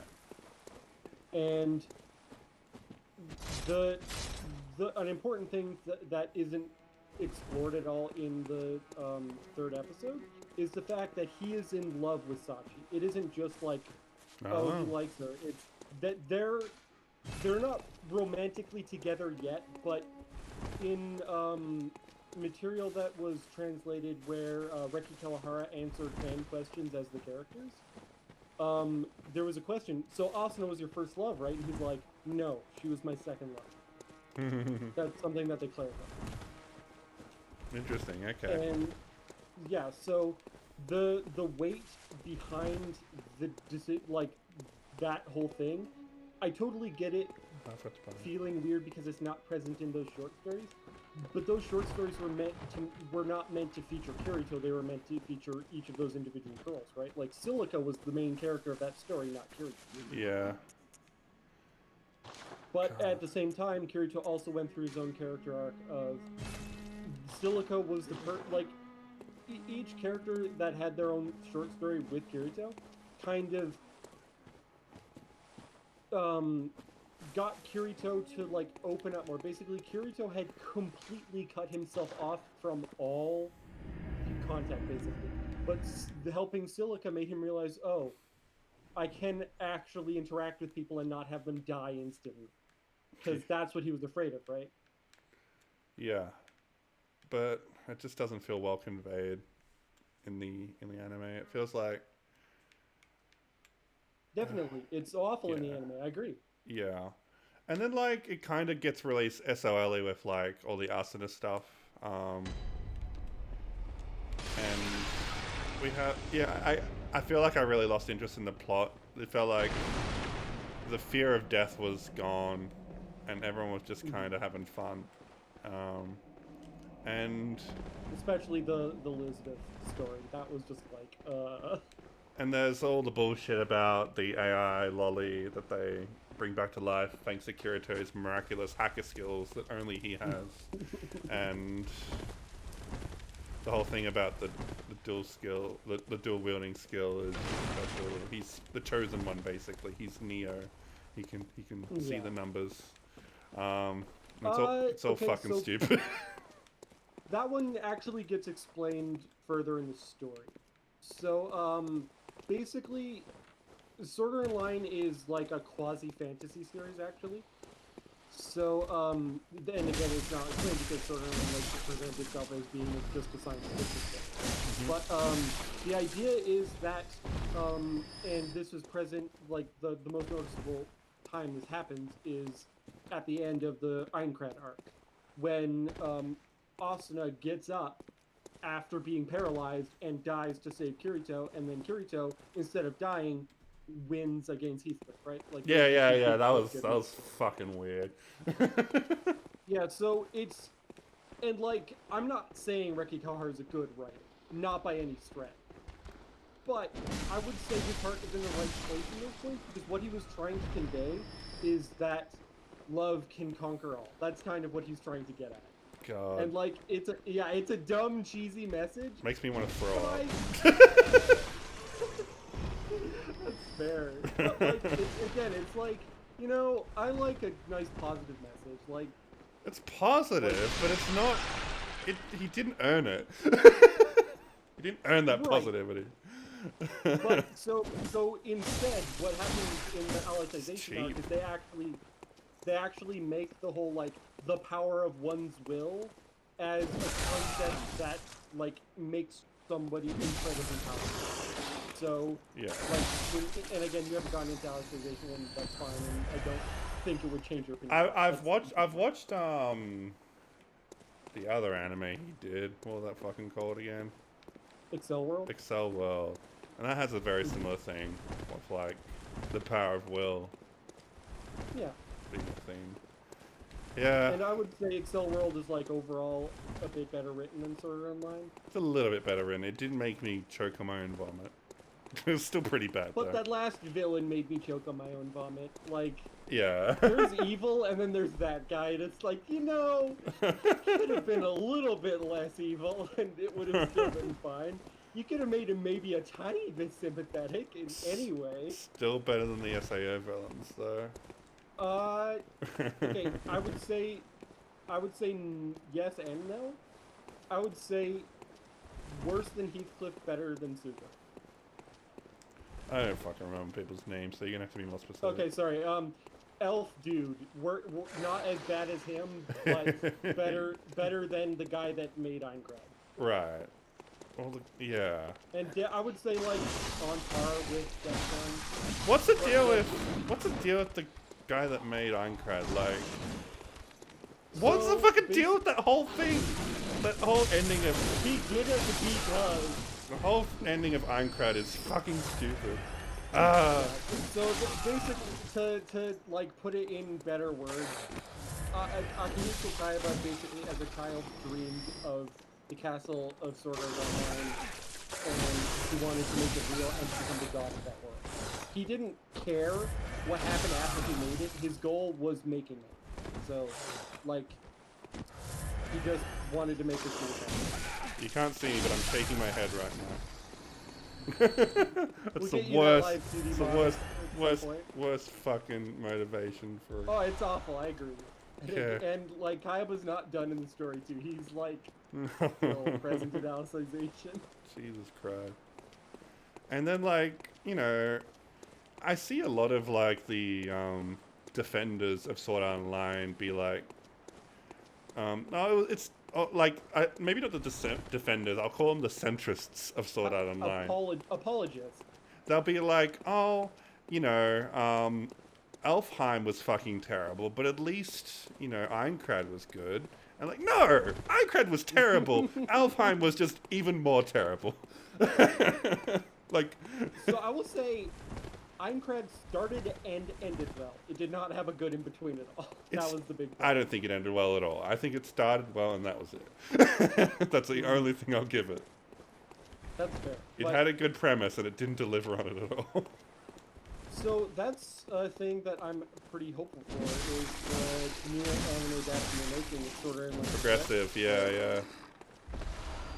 I feel like I'm I have a obligated to feeling watch he's it. gonna I think he's gonna retcon the story with it, because that, like, he is very, like, Reki Kawahara is truly sorry for all of the sexual assault stuff he's put in his stories. Yeah. It's like, the thing that I'll keep pointing out is that it was a web novel all the way through Alicization, and that was before anyone had read it, basically.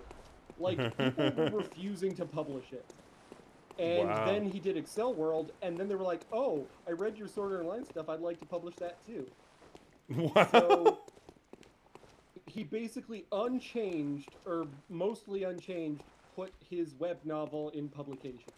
And that was bad. And that's why it's so bad. It's because, like, Sword Art Online was written 15 years ago. Yeah. Plus. So it's like, yeah, it's not very good. That's just true. And, like, all of the Me Too movement and stuff like that hadn't happened yet. And Like, Rekikawa's like, man, I'm so sorry that all these scenes exist. Yeah, I So have that's why- seen that, and I do appreciate that. Like, Mhm. that's character growth. Yep.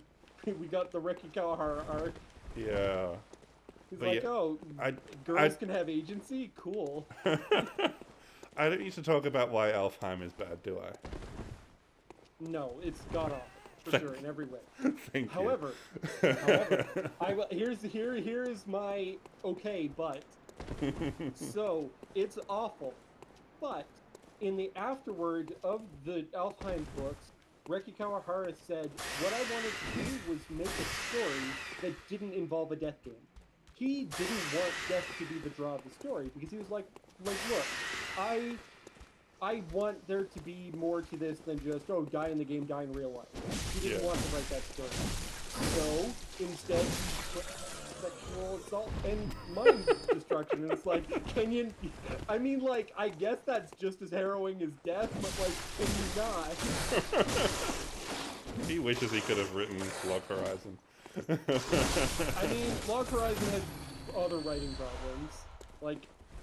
Like, if Sword Art Online is better character writing than you, you have big character writing problems. Yeah, the character writing isn't the strongest point. It has like we've Log talked about. Horizon's a fun We've talked about popcorn show. We've Sorry, what? We've talked about Log Horizon before. Yeah. True. It's funny how Bloodborne keeps being talked about anime game. Bloodborne's a pretty anime game. I could see them making a Bloodborne anime. No, but it's the game we always talk about anime over. It has a lot of walking around. It's like Yeah. easy to. Yeah, it's fair. You just kind of turn your mind up, especially now that I'm grinding. Yeah. It's fun to have talks while you're just grinding in a game. Yeah. So we're Gun done with Gale. Alfheim, moving on. Yeah, Gun Gale. So You know, I would. I'm Gun a, Gale. it had Drugs? it had an okay premise, right? Again, like it had an okay premise. I'm like a sucker for like battle royale type stories, so like that was cool. Oh, you should have you considered reading the SAO alternative series? No, It's basically all battle royale. That's all it is. yeah, but I've heard it's terrible. So, What? It's not terrible. It's written by the Kino's Journey author. It's like really good.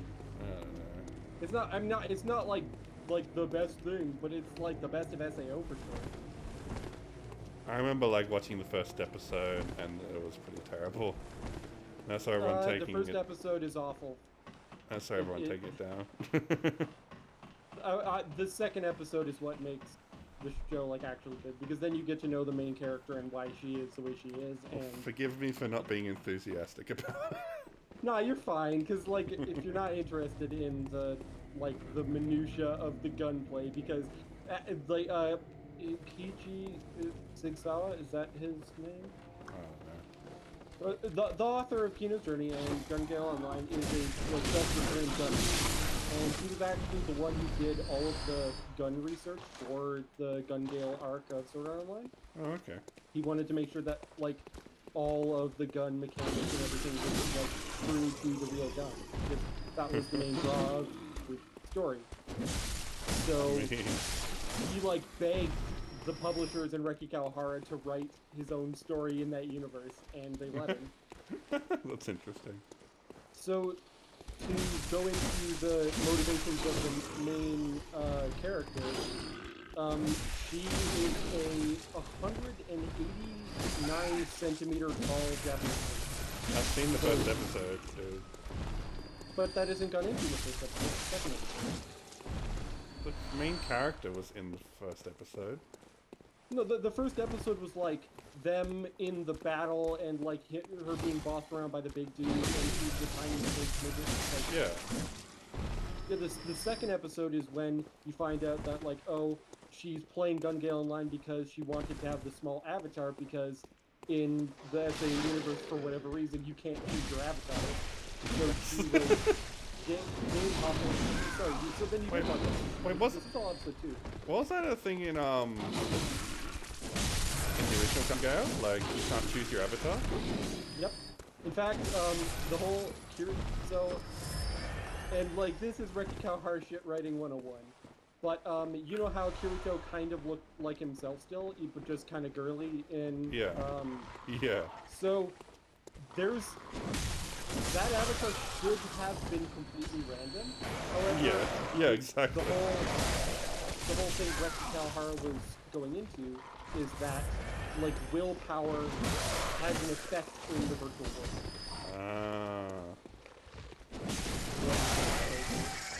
Yeah, I see what you mean. Like, it does offer a convenient explanation for a lot of that stuff, and if you analyze it through a sci-fi lens, then you're going to be disappointed. Well, But why it's a market it science as fantasy, why market it as a hard sci-fi series if you're just going to have shit that so breaks the rules? Like, anything that isn't Reki Kawahara's fault is I don't consider canon.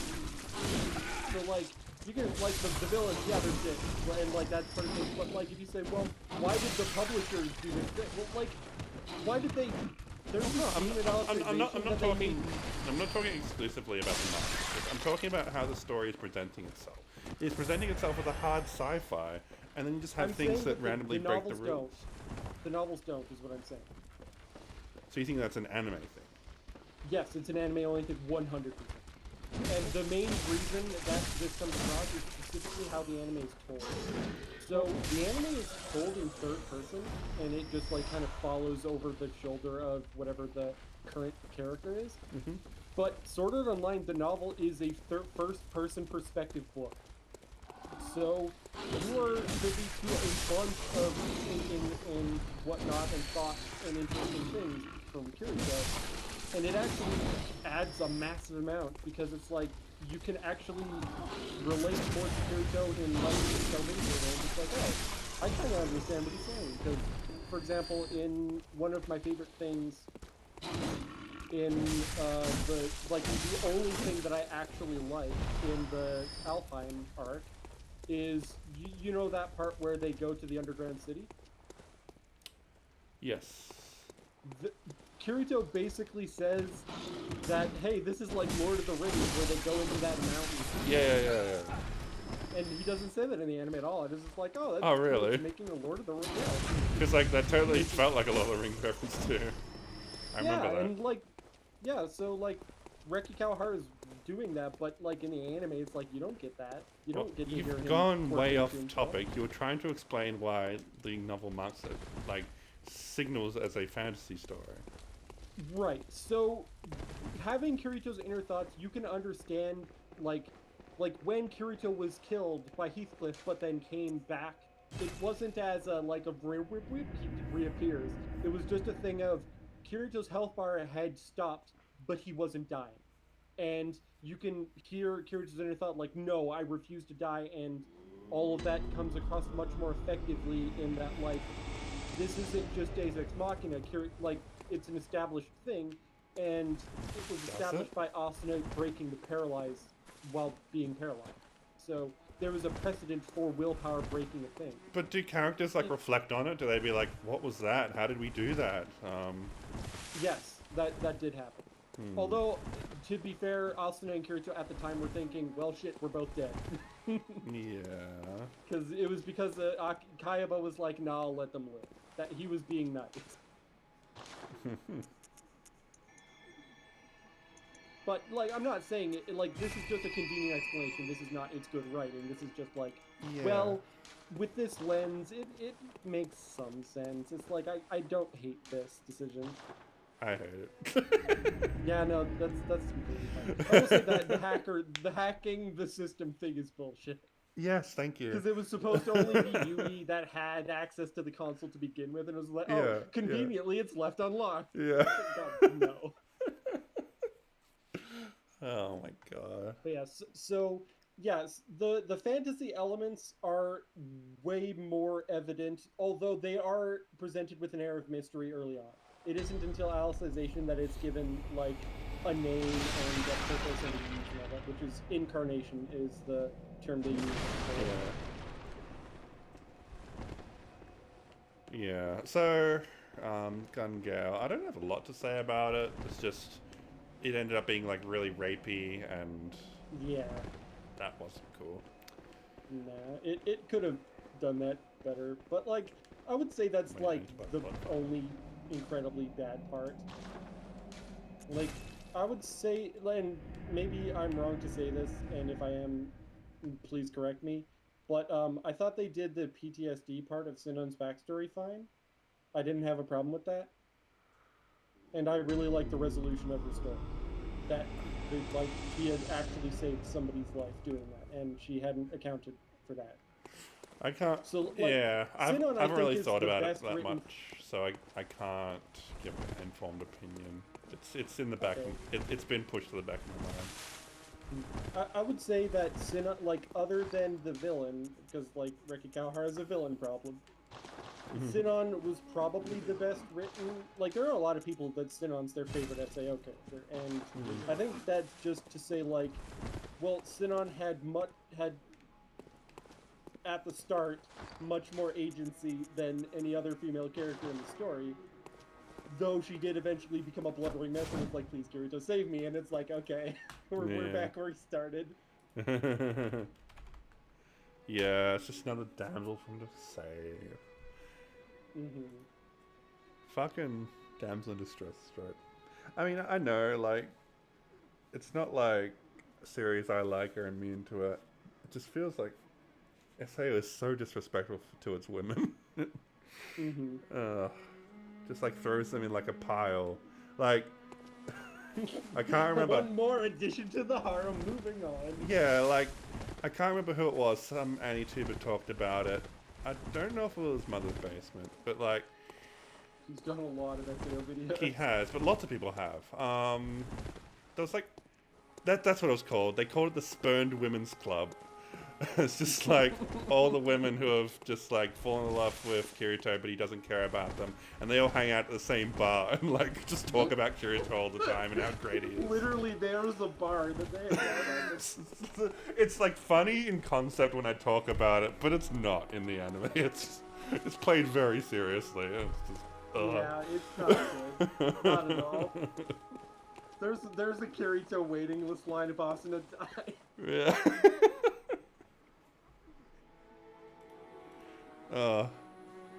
Yeah, wow. Also, it's kind of gross, but like if you go in order of like, oh well, whoever met him, like who in order of who met him is who gets to be Kirito, and he ends up with the younger girl Silica because she was the first one after Asuna. Don't say that. That's Ew. gross. Yeah, it's awful.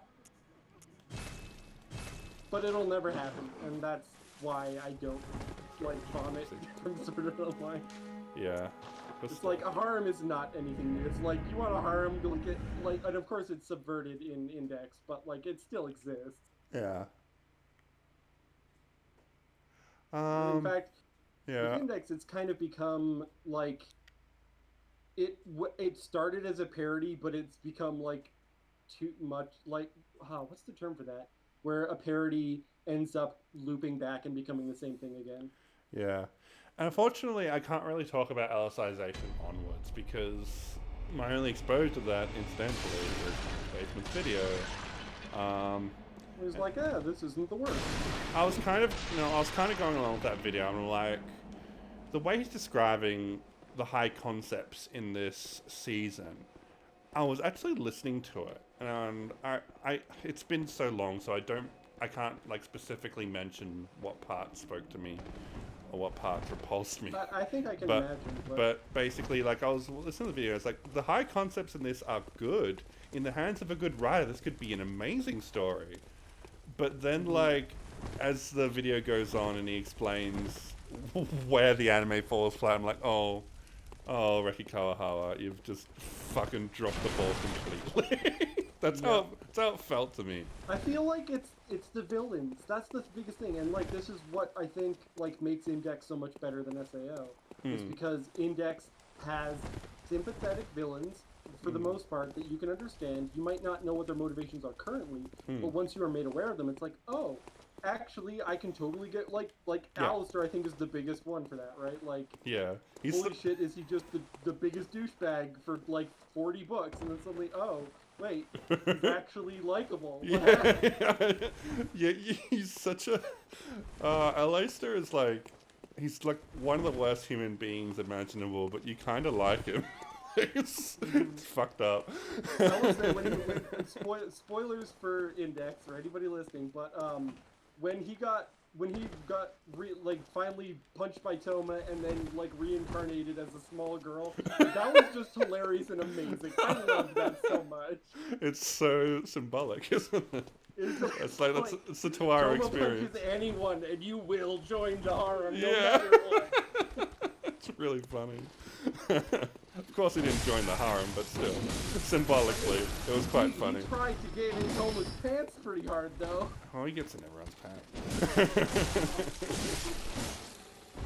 So yeah, so that's like the biggest weakness. So like looking at the Alicization arc, the two main villains of it, Administrator and then the villain of the second half, Yeah. are just god awful villains. Yeah.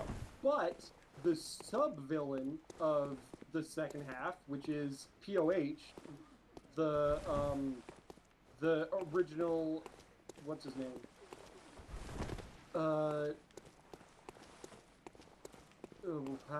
The original guild leader of Laughing Coffin. He Okay. ends up being like a subordinate to the main villain in the final arc. And as far as villains in Sword Art Online go, he's the best villain probably so far. But Okay. he's not good. His motivation is basically racist. But Oh, what do you mean? Like he is Okay, he so is a let me racist, go into- or he's anti-racist? No, he's racist. He hates Japanese people. Oh, cool, Nazi. I mean, whatever.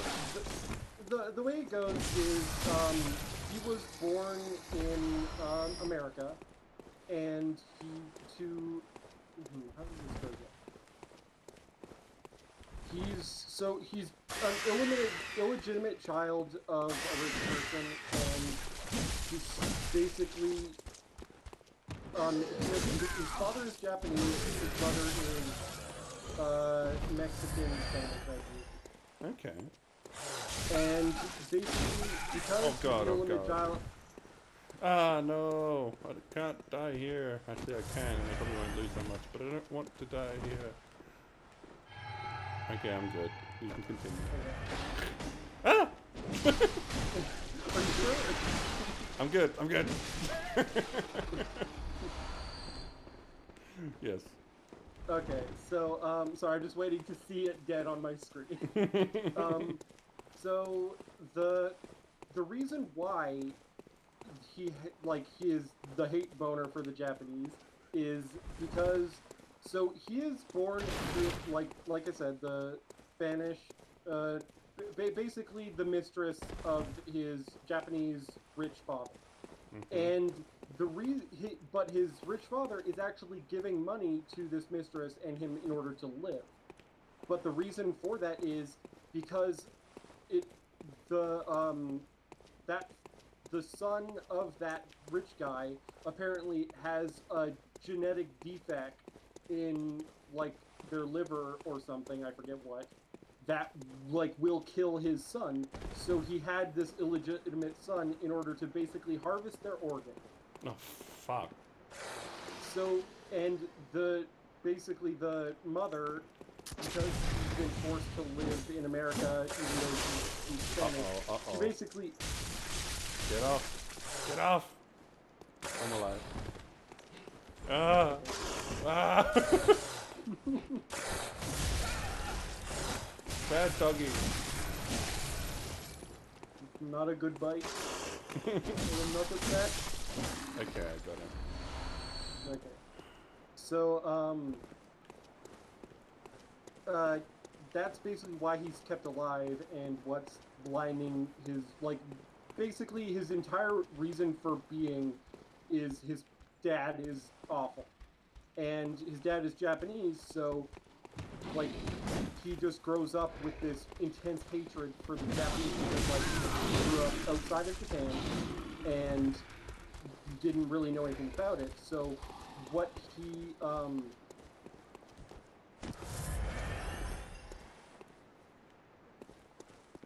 I'm okay. Sorry, I just see you running. And it's I'm using a lot of blood vials though. God. Yeah. Were you trying to farm blood vials? Well, wasn't trying to waste them for sure. Yeah. Anyway, yeah. Horrible dad. Japanese yeah, racist. so he eventually gets brought to Japan, gets his like liver taken out or whatever, like whatever organ that you need to live, but you can have part of it removed. Is that the liver?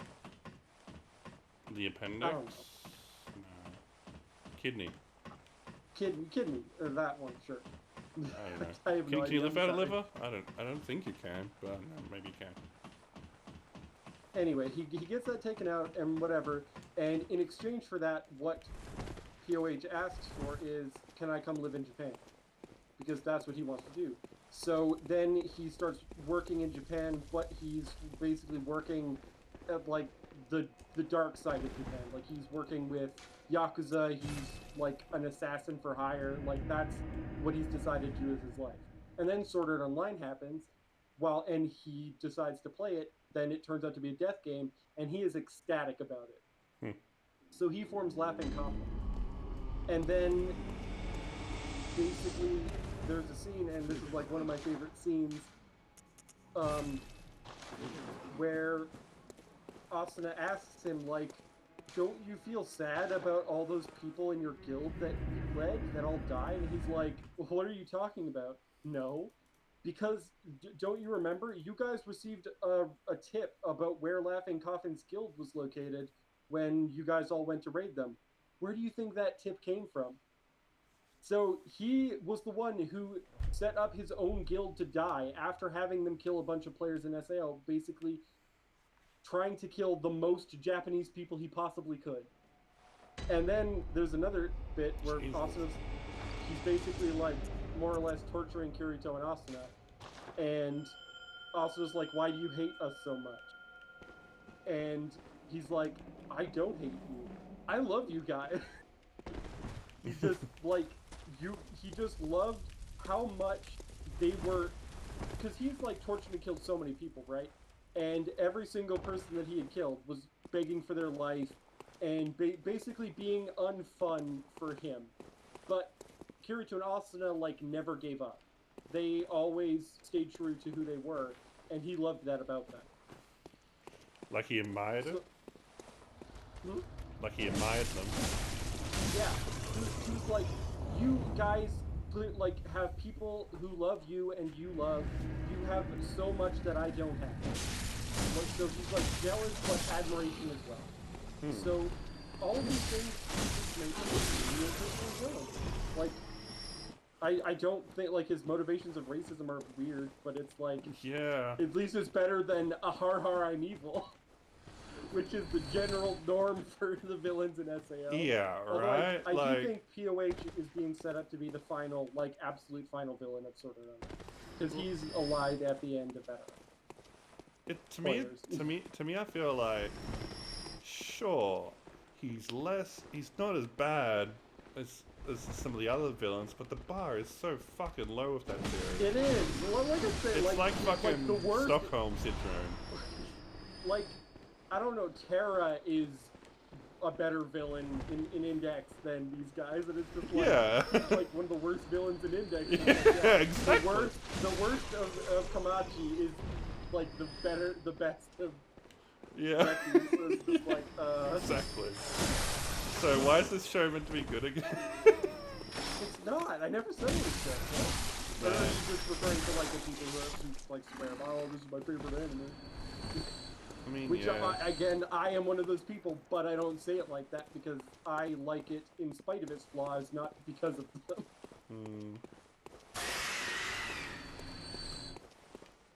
Wonder how I can Like, find this person. I think the biggest example of, like, what I do and don't like in a story is the anime that I've, like, refused to watch for a very long time because I just know I'm gonna hate it. Gurren Lagann. Really? So, yeah, so... What the fuck? So here's the thing. Gurren Lagann doesn't need to have good writing for the story it's trying to tell. It's just trying to be emotionally resonant, which it is incredibly so. Way more than Sword Art Online for sure. But I'm not interested in that kind of emotional rage. I like, even if we're both living your way through this. Get off me!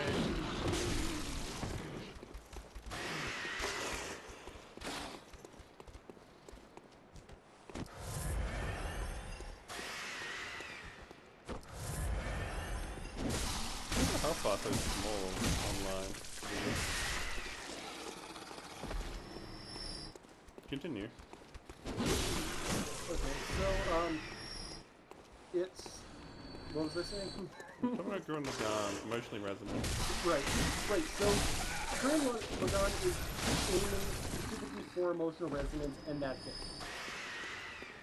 If you were to sum up the plot of Gurren Lagann, though, it's a bigger problem happens if you need a bigger robot. And that's the entire story. Say that again. A bigger problem appeared, so we need a bigger robot. That's the entire plot.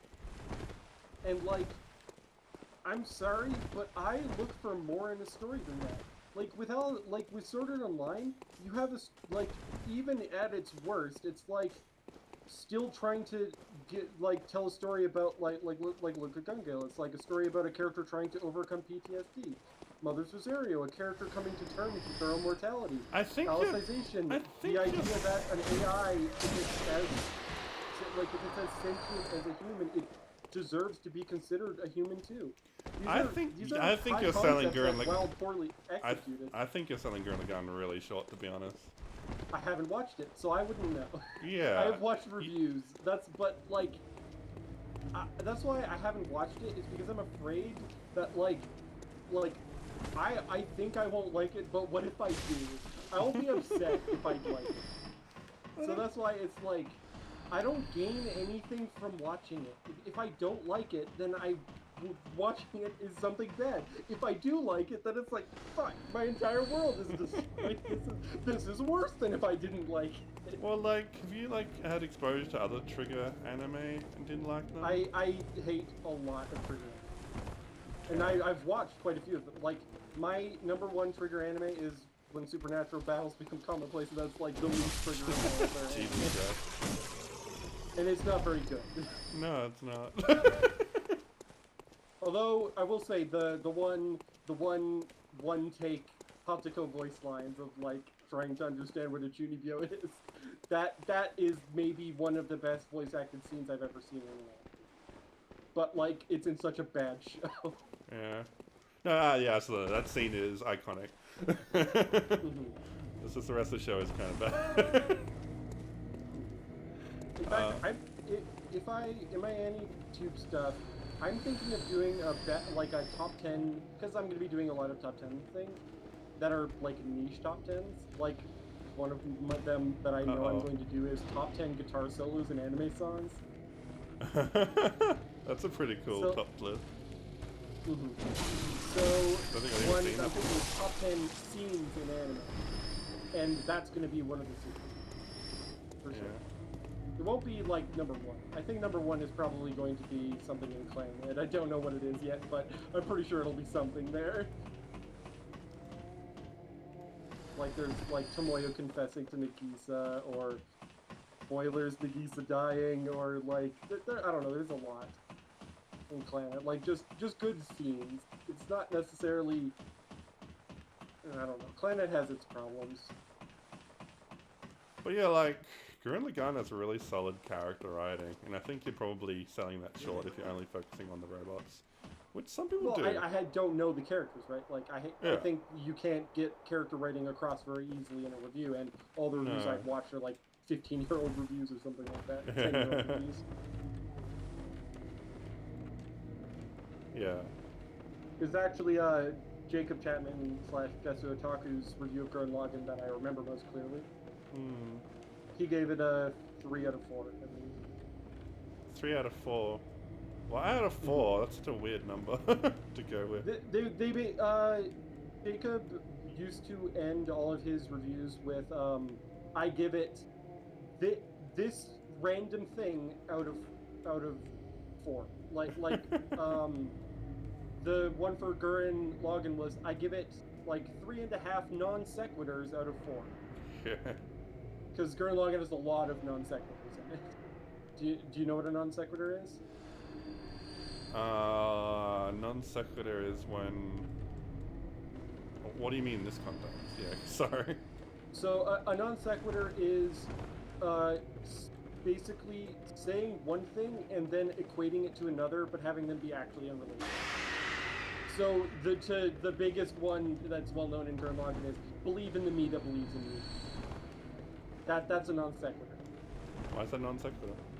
Because if you can't believe in me, if you can't believe in yourself, then believe in me because I believe in you. Yeah. That you can't gain like realistically speaking, that is not a way to gain self-confidence. Wait, where are they? Oh, they're down there. There were other like I'd have to like look up that review specifically because there were other ones, but like it's full of non sequiturs supposedly. Well, the whole thing about Kamine is like he's a himbo. Like yeah. That's not ever even like immediately after that scene, like Yoko's like, what the fuck does that supposed to mean? But it still gives someone confidence. Like it's he got like an infectious confidence, I guess you could describe it. A thing that I think I'm trying to get across is it's whether I like an anime or like or dislike an anime has no bearing on how good I think an anime is. I think Gurren Lagann is a masterpiece, but it is exactly the kind of masterpiece I don't like. For another one that I would say is a masterpiece, but I don't like it, would be anything by Gen Urobuchi. Like Madoka, Fate Zero, like these are things that I think are excellent, but I don't think I don't enjoy. They are way too nihilistic and dark for me. Like I enjoy positivity in my stories, thanks. Yeah, that's totally valid. I get that. Mm-hmm. But I don't think that means that they're bad stories. I think they're excellent. Yeah.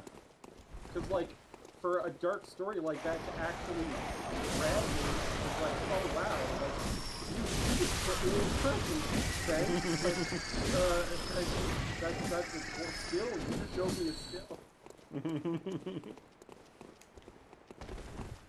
So, what's an inverse of that? Well, I mean, Sword Art Online is like the obvious inverse, where it's something that I know is bad, but I like it because it positivity. That's what it tries to convey. It's like good will always win is the moral of its story, and that's not a great story.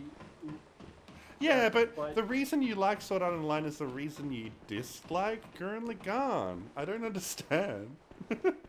Well, okay, so Gurren Lagann has that positivity, but it doesn't earn it, and that's because it doesn't. That's bullshit.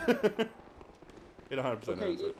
It earns it for character writing, but it doesn't earn it for like story happening.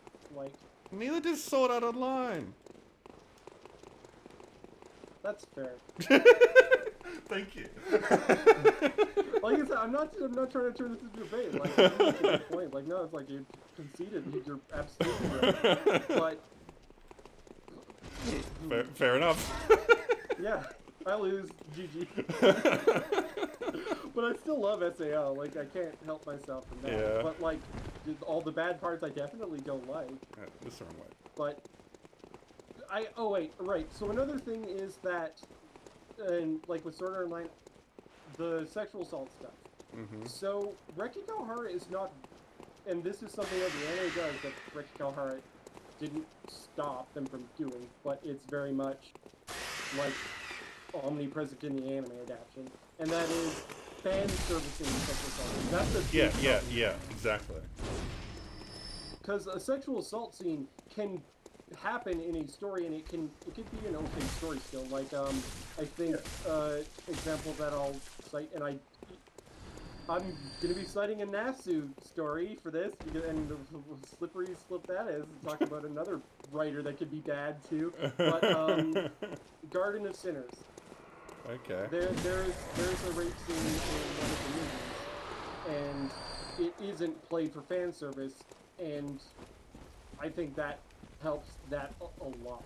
Yeah, no, I mean, there's plenty of room in stories for content like that. to tell them. But then you have things like Unlimited Blade Works where Saber gets turned into a damsel. It's like, god damn it. Exactly. Respect your character, for fuck's sake. Especially respect your women. He's like, no, I respected her in the first round. Now I get to disrespect her. Also, I'm gonna need to put a hold on this conversation because we're about to fight the boss. Okay.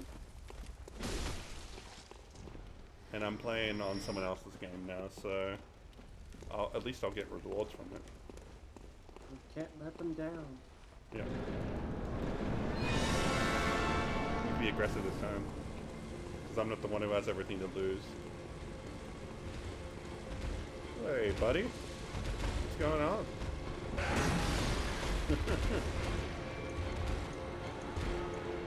Oh no! I forgot to equip that. Oh, that's bad. I might need a second. Cocktail.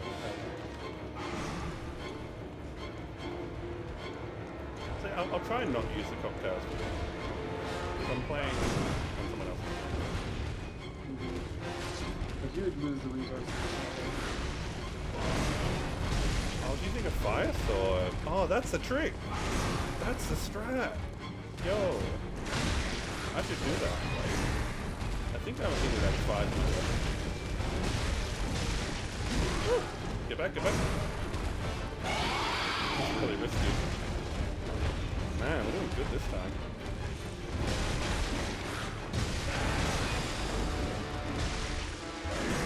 Woo!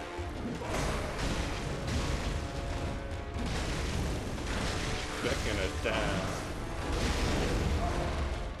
Like Dead Soul I get for a hunter name, but damn, come on.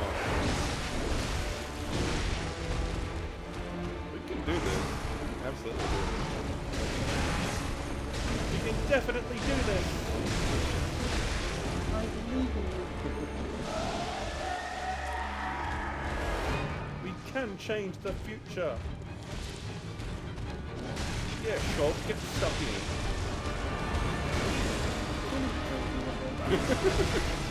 Love the battle code. Yo, we really beat him already. Backslide! Backslash! We win! Man, what a bunch of jokers. I need to stop being quiet, it's 10 p.m. The final battle has ended. It is time to bid farewell. Nice. Alright. Well, that gave me some tips for how to beat him. And I got an insight from that. Though... Turn your weapon on fire. Yeah. I think I have one of those. Whoa, whoa, whoa! Holy shit. Oh. Awkward place to respawn. I'm gonna go back to base so I can use my newly acquired blood echoes. Yeah, making progress. What was it again? You go this way, yep. Gosh. So anyway, with Sword Art Online. So the sexual Oh, we're done with Sword Art Online. No, we remember we were still talking about it with the sexual assault scenes. Oh yeah, I guess so. So in the novels, those scenes aren't. There is only a single scene that I would say is played up for fan service, and that scene is an Alicization, and it's one that they managed to make somehow worse in the anime, and I thought that was impressive, and it's awful. But I mean, that's literally like the fucking sex scene between Kirito and Asuna. That's not rape, but still. I mean, that's a fan fiction. But I mean, it's written by him, but it's still it's not canon. And again, 15 years old, like, I'm sure you didn't write good stuff 15 years ago. How old was he when he started writing? Like mid-20s, I think. Okay, that's not an excuse. Oh man. I'm checking. Just a sec. Welcome home. What is Oh it wait, you no. He was early 30s. Jesus Christ! He is 46 years old. What a fucking man-child! Oh my god. He absolutely is. Gross. But like he's an apologetic man child, okay? Look, yeah. People told him he was wrong and he's like, okay, I'm sorry. It is kind of rare to see that, so it is nice to see. Alright, so... Well, I would say it's less rare in Welcome Japanese home. culture. What is it? In Japanese culture, if a bunch of people call you Very up for well, something, let me it's like start. you apologize even if you don't mean it. But that is Kakihara true. definitely means Yeah, it. that is true. It's like, I know he means it because of that apology he had to the voice actresses analysis. That was completely unnecessary because voice actresses are just doing their job. They, for the most part, probably don't care. They're just doing a job. If they signed up for Sword Art Online, they knew what they were getting into playing a female character in Sword Art Online. Yeah. But yeah, it sucked. But like, I want to see, like progressive. I want to see what happens after Alicization. These are the things that will key in like how much better of a writer is he now. Yeah. Yeah. That's why I feel like I might end up watching Progressive just because I need to know. I need to see. Like, is this better? Yeah. Did he not? And maybe that's a bit of Stockholm syndrome, but We want, no, it's more like what's the term for it?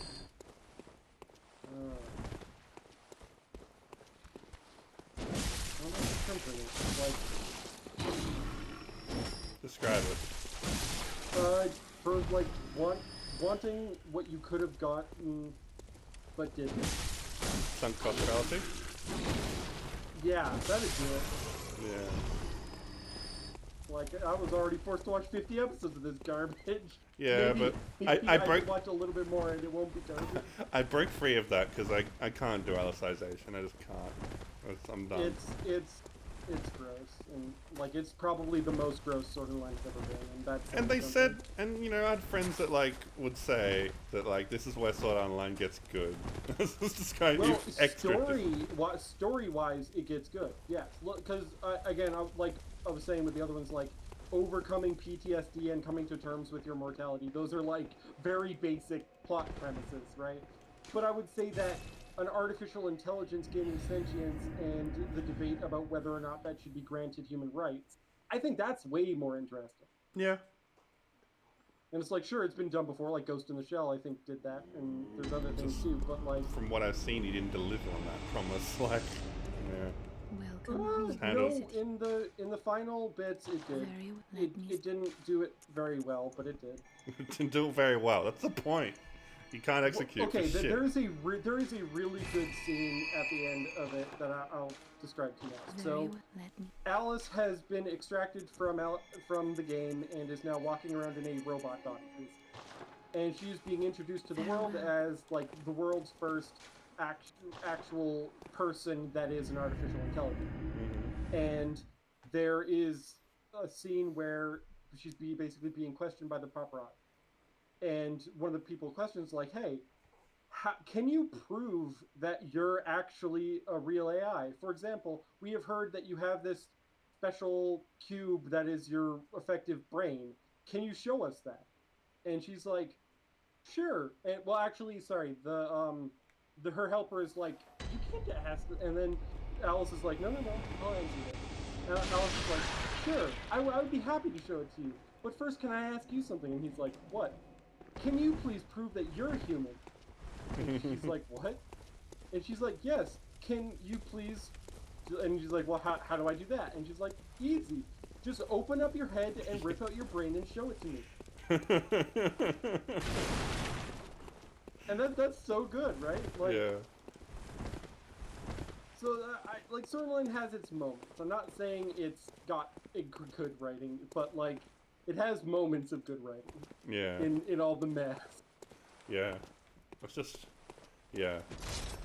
Like, whatever. If you like it and you acknowledge its flaws, then I have nothing to say, really. It's just... That's just... And it's like, whatever. People like different things. Yeah. Though, I really, like... There is a certain subsection of those Zeo fans I absolutely hate, and those are the ones that don't acknowledge the flaws, or the worst ones that I'm glad are not vocal are the ones that like the flaws. Like the people that like get off to the sexual assault scenes, like, no, Yeah. no. Please No, never no. talk to me. Yeah. Those people definitely exist, or else it wouldn't sell so well. Yeah, like, I think that's important. Like, I will happily voice my criticisms of SAO if prompted. But I don't want to make people feel horrible for liking it. And I do worry about that I might give that impression. More than I just... Which is why I wanted you to talk about it, because it was like, no, like, I'm not talking about this from a perspective of, it is the best, fight me. No, it's just like, no, I want to know if like, because some of the things that I heard people complain about are things where I'm just like, this is kind of valid, but it's also, like, completely not the point and not even in the book. Like, somebody complained, like, it is unrealistic that when Kirito woke up from Aincrad, he just got up out of bed and started walking. He should be debilitated. It's like, he didn't do that in the book. It's that kind was of... just something they put in the anime to look cool. And it's yeah. It's kind of like you need to make sure when you're criticizing media, you're not just being like CinemaSins, like, because CinemaSins is not how you criticize media. It's just nitpicking for the sake of nitpicking. Yeah. Yeah, but that's why I like CinemaSins to a degree, because they're aware of that, and it's just like, it's people. CinemaSins is a lot like Sword Art Online. Jesus. It's like, this is getting meta. I bet he'd be upset. Actually, is Jeremy? Is that his name? The guy that does that? I haven't watched CinemaSins in a really long time. Ah, man, you know what? I should go back and watch some of that. But anyway, Spoilers. it's like, I don't like CinemaSins. no, I don't either. It's just like, I need videos to put on the way. Anime is not always what I need. Yeah. And for CinemaSins, it's like, it's a movie that I already know I don't want to watch. I'll watch a CinemaSins with it, because it's like, taking the shit out of a show that I already don't like is like, whatever, this is funny. Yeah. But, yeah, it's just important that you don't, like, take that and, like, make that your approach to media full stop. Because I feel like there's a lot of people that do that. And it's really... Yeah. It's really And the comparison I was going to make frustrating. with CinemaSins and Sword Art Online is, there are people who enjoy CinemaSins that are in on the joke, and then there's the people who just absolutely love it and are like to get away from me, don't talk to me. People. Yeah. But I mean, I guess a lot of fandoms have those people, to be fair. Forgot to use spell. So do you have the fire weapon thing? I forgot to check. That's why I was reminding you. I do. Yes, I have 4 of them. That's awesome. Aha. So now... Are they farmable? I don't know. I'm gonna assume not. But I'm gonna check it up for you just a sec. yeah, sure. It's called the Fire paper. yeah, fire paper.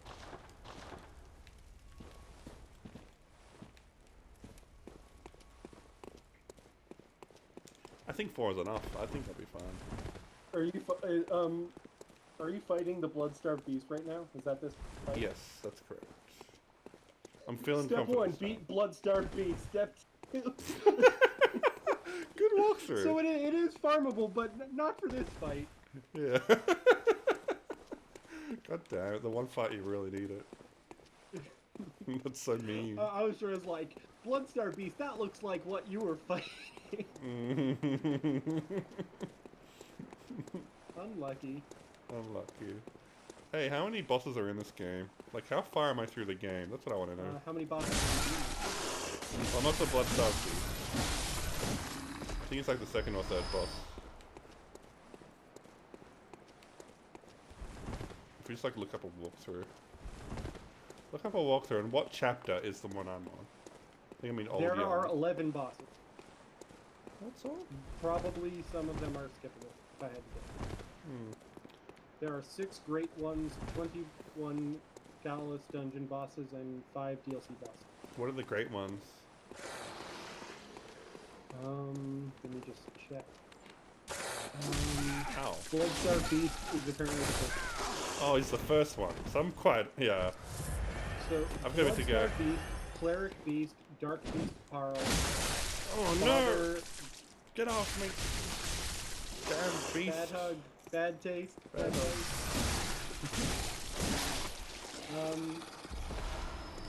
So, Father Gust, or whatever, because I can't pronounce that. Garmin, the first hunter. Miglash, host of the nightmare.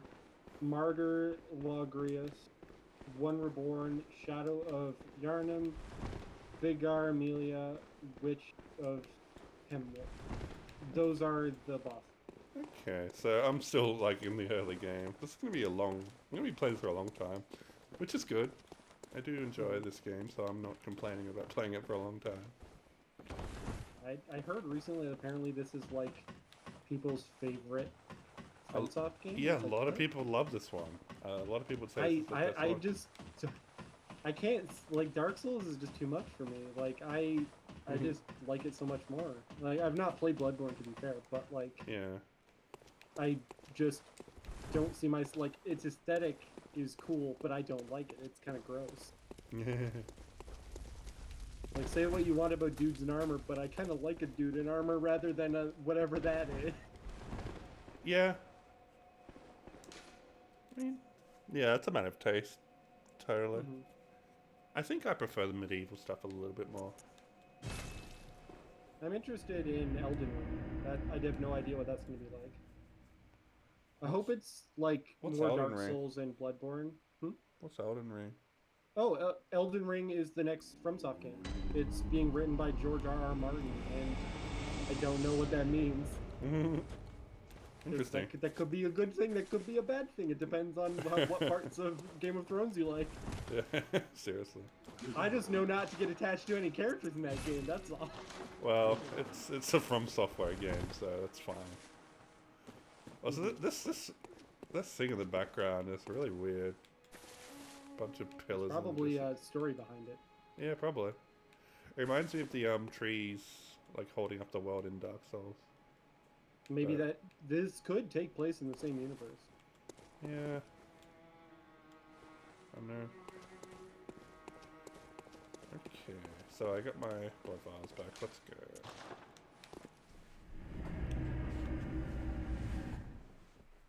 Need to get some cooperation happening. My back's doing pretty good today, so I think I'll go for the full 4 hours. Let's check my messages quickly. I've got a friend that's like... So he actually started Umineko back in 2012, but he had to stop because he got really busy with life. And now, like, in 2020, he's like, okay, Sophie, I'm coming back. I'm going to finish this. And he's, like, reading the manga this time. And it's just really fun, like, discussing series with him and stuff. It's so cool. I love doing that with Umineko. I just decided to look up Studio Trigger and, like, what anime they've done recently. Yeah. So, anime that they've done recently that I gave a chance, and absolutely it did not do anything for me, and it was, like, really negative in a lot of cases. Sure. Darling in the Franxx would be one. Yeah, that's bad. And Kizunaiva is the other. Wait, what one? Oh, Kizunaiva. Yeah. That wasn't that good either. I went into that one because it's like, it's Mario Kata, maybe it'll be okay. And it's like, no. Yeah. She really doesn't understand a lot of the characters she's trying to write. Like, yeah. I was on board for Kizunaiva until they introduced the quote unquote, and I am going to say quote unquote, the quote unquote masochist character. Because masochism is definitely just throwing yourself into traffic for the thrill, right? That's masochism. Yeah. Like, there's a reason why darkness works in Konosuba. It's because it is self-aware that isn't actually real masochism. Yeah. Anime masochism is weird. I mean, like, it exists. Like, BDSM shit exists. Like, if you're not into it, it's whatever. But, like, Mario Kata definitely isn't into it because she did no research. Yeah, exactly. So why write that character in the first place? That's the problem that I have with it. And the moment that character was introduced, I was like, nope, I'm out of this one. It's hard for me to defend Trigger because, like, they're so fucking mixed with their stuff. Yeah, I've heard good things about Little Witch Academia. And yeah. I actually haven't watched Little Witch Academia. I probably should. Yeah. I love. But the same- Did you watch Premiere? No, I have not. I think Premiere's But probably again, the it's best one. like it's really hard for me to get into anything Studio Trigger. Yeah. Like I tried Kill la Kill, and it just was so boring that I couldn't watch it. Like people kept saying, "Oh, well, you should have watched more," and it's like, shut up. If I don't like something by episode 5, I'm not like I gave it more than 3 episodes. For Like, what it's worth, a lot of people compare Kill la Kill to Gurren Lagann. It's obviously what it's trying to do. I would compare Kill la Kill, and you might not like this comparison. I would compare it to Rosario and Vampire. I've never seen that. Okay, it's awful, but like the reason is because it's a Monster of the Week kind of show, but like the most boring kind of way to do that. Right. It's like in Kill la Kill, it's like, oh, she fought them, lost, recuperated, and then figured them out and won. That's the plot of every episode I watch. Yeah. It's just like, sorry, that's so uninteresting that I hate it. And like, it could be done well. Index does that, and it does it amazingly. Yeah, it's like, no, look, I haven't even finished talking yet. Kill la Kill, like, I think a lot of people compare it to Gurren Lagann, but I feel like it doesn't really capture the spirit of Gurren Lagann. Like, it captures the visual. Yeah, it captures the aesthetic of Gurren Lagann, but the heart is different. It's a lot more shallow, Yeah. which isn't necessarily a bad thing. If you want like a really like dumb action schlock, then Kill la Kill is great, but it's not there to tell like an amazing story. Gurren Lagann, I would argue, is an amazing story. So yeah. So the anime that I've actually been considering watching from Trigger, not even realizing that it's a Trigger anime because it doesn't look like it's surface level. But maybe that, to be fair, I've only ever gotten into Trigger anime that don't look like Trigger anime. But SSSS Gridman, I was gonna give a shot because I heard. Yeah, people seem to like that. It's just I'm not really big into tokusatsu stuff, so and that seems to be the whole appeal of it. Anyway, partly, but it looks like there's like a different thing going on with it as well. And like I grew up on Power Rangers, like I was into that. Like I don't think I would hate it. By the way, I'm about to fight the boss again, so I'm gonna need some quiet. Alright folks, he's like taking a lot of damage. You okay, dude? Alright, let's go.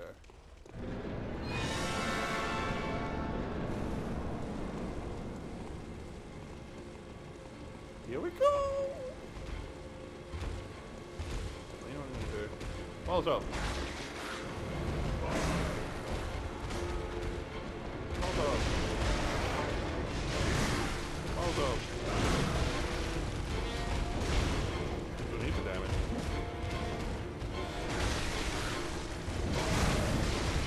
Oh, this is like doing so much more damage, holy shit. This is a strat. Yo, I knew I was missing something.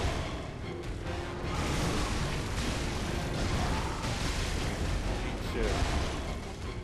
Oh my god, it's getting annihilated this time. I love it. Also, I've been leveling up, so...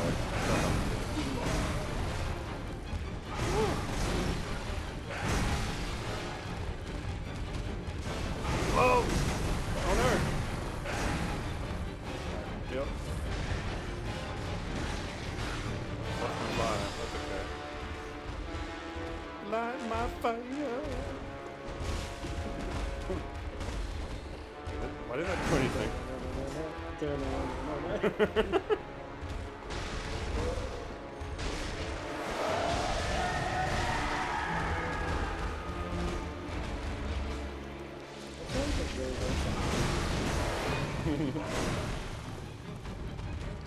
Oopsie. Shit up! Oh god, oh god, no! No, no, no! Okay. No.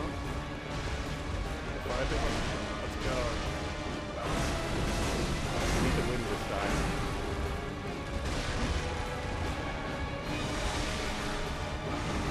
We're so close.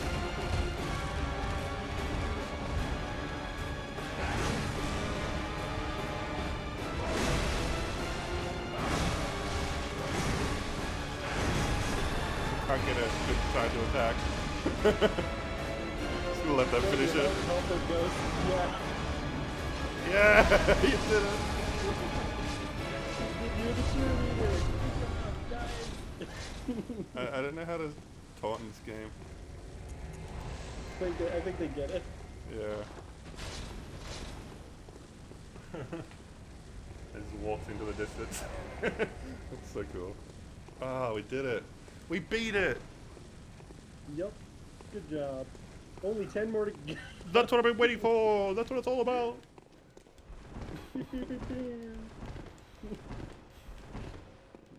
Ah, yes. Ring the bell. Ah. Yes, let's return. Oh, thank God. So that only took like 6 hours. Not too bad. If you count last stream.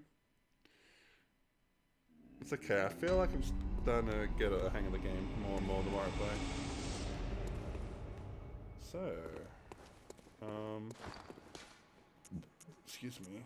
Don't have any of those double shards yet. What's this chalice thing I got? Use. What does it do? It gives you a nice drink. I don't know. Use this item has no effect. Material used in the holy chalice ritual. Don't know. Maybe she'll tell me. Well, what is it? Nope. Over time, the graves here stand in their memory. It all seems so long ago now. Farewell, good hunter. May you find your worth in the waking world. Cool. Oh wait, I forgot. Studio Trigger has a Patreon. Yeah, they do. It's pretty funny. Is it still active? Studio Trigger Patreon?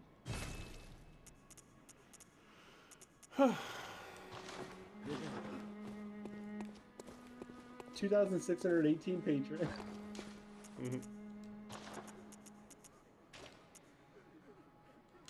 What is that? That's the antidote.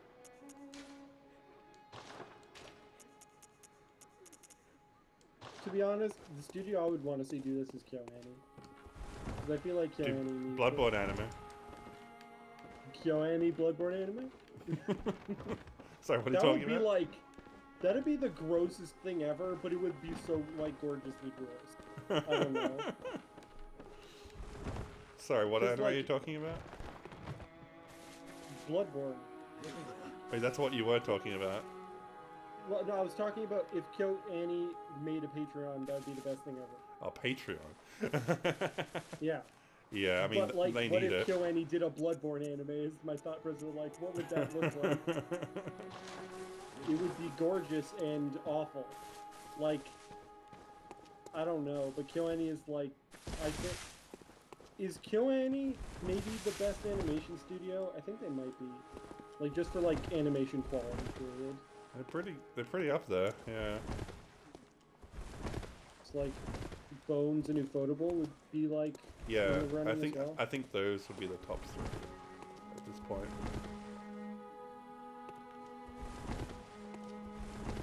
Man, that fucking Heaven's Feel Saber Altar fight was like the most eye-orgasmic shit. Holy Wait, shit. have you seen are you talking about the third movie? Second movie. Oh, the second movie, okay. It's like, holy shit, that was good looking. Yeah. But then I also have like Fate. I thought you might mean the third one, because Saber Altar is in the third one too, right? Or, Yeah, probably. But then you have like Fate, Apocrypha. which it wished it had better animation. It's sad. There's Well, so many, like, I was gonna say that, but I actually think some of the fight scenes in that show are amazing. It's got a, I think it's like inconsistent. yeah, it's inconsistent. Like I think have you seen all of Fate Apocrypha? Yep. Okay, then you're referring to the Atlanta fight or the what's his name fight at the end. Kana, yeah, Like, both of them, yeah. Karna, yeah. Because those just have so much, like, they did I felt like the artistic vision was beyond what the animators could do in post. Like, I saw what they were going for, but it looked wrong to me. Yeah, I think the Carnify was great personally, but the Atlantified definitely was like the Atlanta one is the one I'm referring to. yeah, no, I'm on board with you there. Like the Atlantified, like the spectacle was high, but it does look a bit weird. Yeah. Yeah, but I can admire that. Like shoddy animation, like has its charm sometimes. Well, what studio is that? Let me just check. You know, I'm not sure.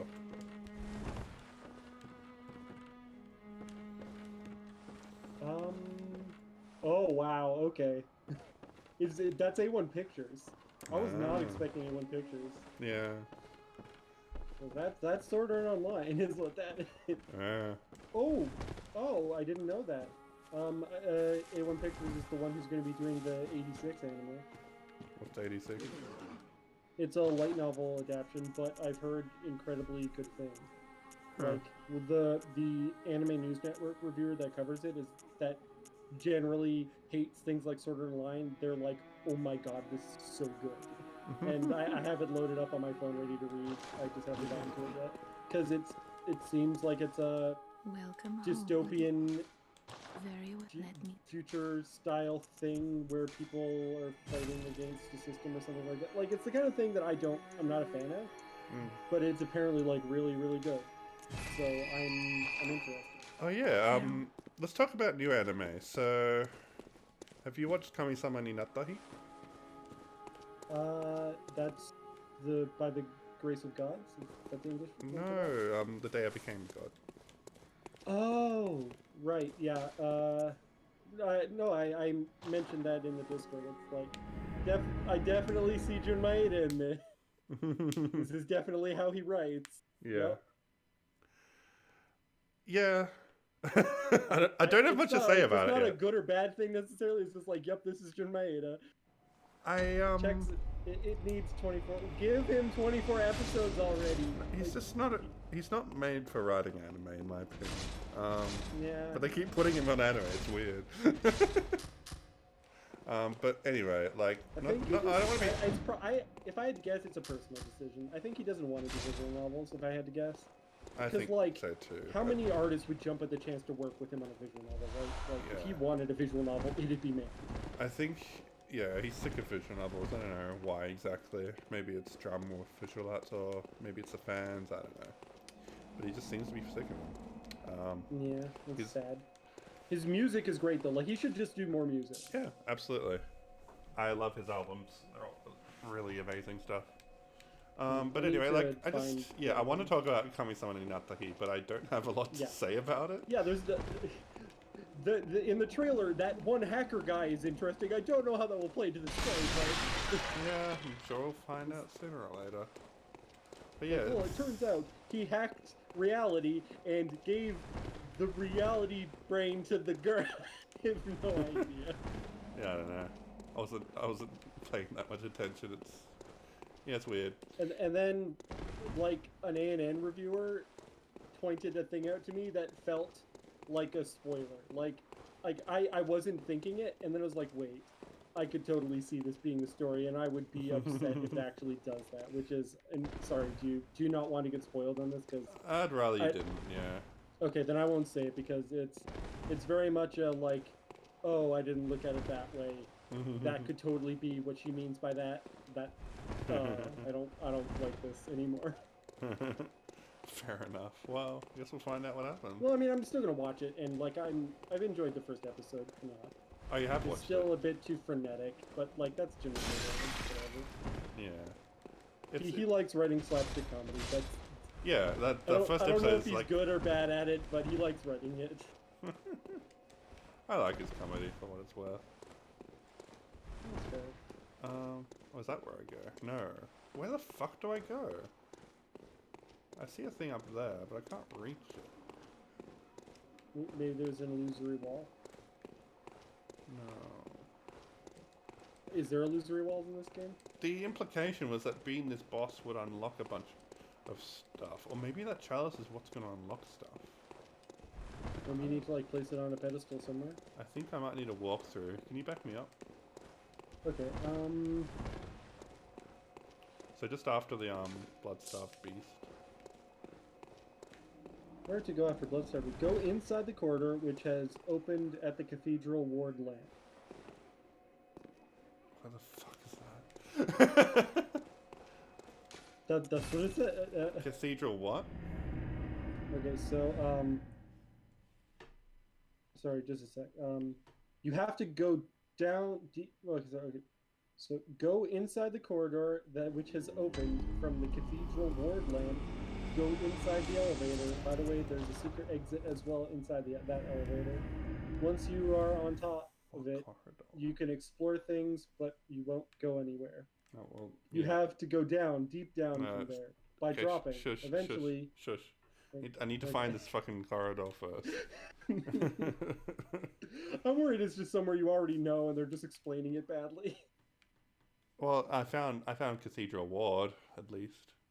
Alright, actually, that might be something else.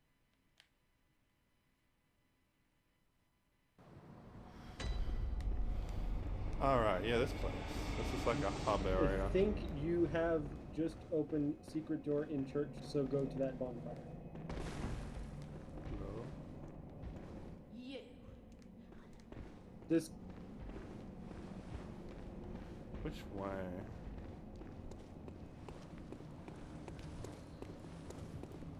Hello, friend. Ow. Ow. I forget, don't these guys like not kill you but capture you? Pretty sure they're trying to kill me. Like you die to them and then instead of like dying you wake up in a prison cell. Really? Yeah. Where'd you hear that? I watched it happen. I like watched other streamers play Bloodborne. Oh, wow. Interesting. Do you have much to lose by dying?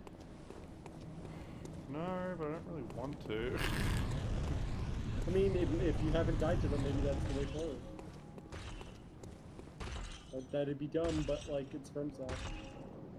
Yeah, it's from stuff. I don't know. I'm meant to go. What about down here?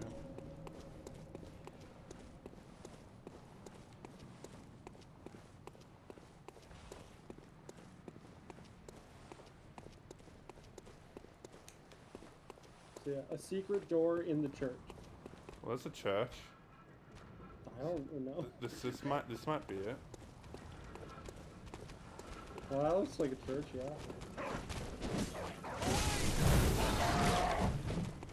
There's so many of them. Hey, dog.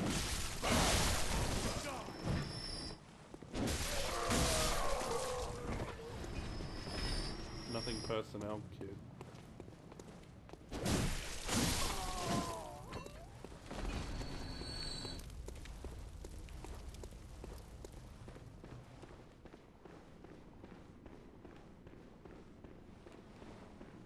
I'm going down here. This looks like a secret passageway, doesn't it? Maybe. I've been here before. I feel like I've been here before. Let's keep going. Whoa, whoa, whoa.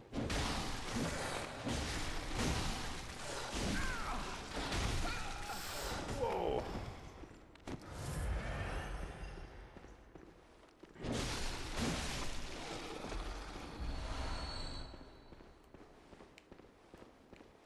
So dark.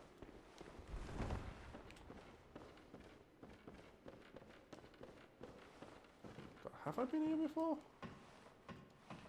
It's gone pretty deep. Yeah. How did this like? I'm aware this is a video game, but like, how does a place like this get designed? Yeah. Oh no, this is back Go where I down was. to the church, then into the stairwell, then into the staircase, and I don't know. Steve from Bloodborne. Hey, Fanta. I couldn't think of a creative stream title. Steam title.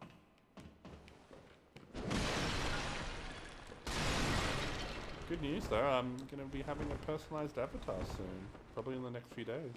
So that's exciting. Any hints about what it'll look like? Haha, crate goes boom. Or do you want exclusive preview? I guess I can do that.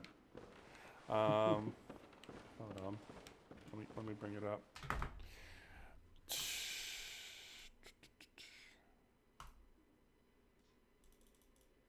Did you aggro an enemy? Pardon? It looks like you aggroed an enemy up the stairs. Did I? I don't think so. That'd be funny if I did.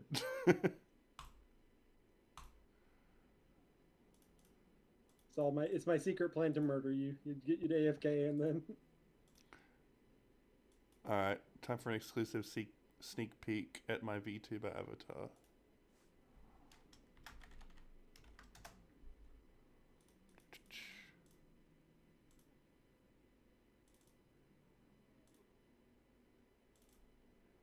Here he is.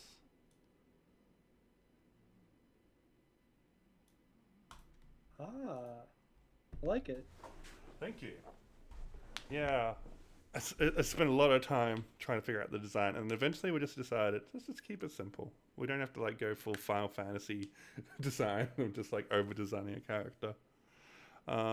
It's going to change a little bit in the final version, but that's what we have at the moment. It's a basic outline. So yeah. So did you have this commissioned, or was this like one of those? So this was co-designed by me and Celeste Castell, and once we had the basic design settled out, Celeste Castell did me a sketch, and we passed that on to Tomo, aka ArtyFedEx on Twitter. I thought I recognized that art style. Yeah, definitely shout out to Tomo. Yep, Tomo's great. Yeah, he's done some awesome work, and I'm excited to see the final version. But yeah, that's a little sneak peek. How do I get back up again? No, wait, that was the right way. I feel so bad.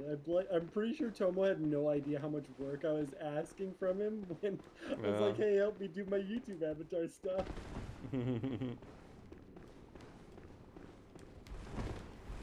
But no, I'm still going to pay them more money. Like they asked for $50 and I've given them $200. That's not enough. Yeah, that sounds like a good idea. Okay, I paid $65 US for mine.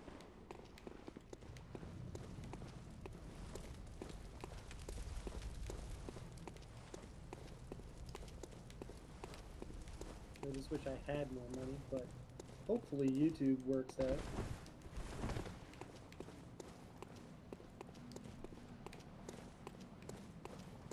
Oh, that looks so weird. Jumping up the stairs like that, it's just like, oh. It's pretty funny. Like, it turns out this game is 2D. That's what that tells me. There is no gravity physics, actually. No.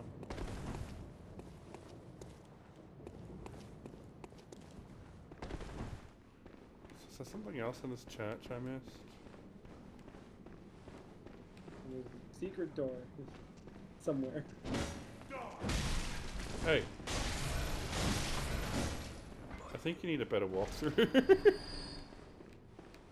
Try looking for another walkthrough. I don't have a walkthrough. I was just reading Reddit comment. Someone was like, so I have just killed Bloodstar Beast and can't figure out where to go. Please help. Yeah. Because this church... Well, this might not be the church they're talking about.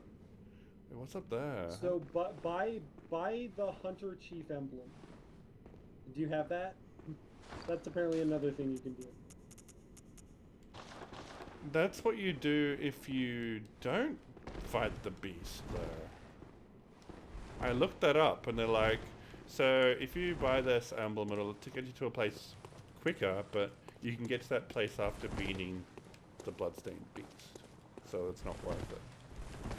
So it's like, what? Where do I go after the bloodstained beast? Like, what did that unlock for me? Okay, here's another comment. Assuming that the third boss you've killed, as it is for many, if not most, then next you may want to further explore the cathedral, specifically from the courtyard with a dead fountain and There a path leads to a ladder, leads to a tower with a missing road. Alright, I need to go back to the cathedral, I think.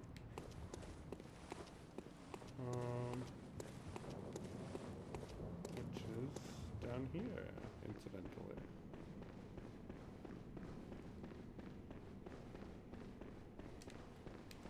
But I'm not sure, yeah. This place is confusing.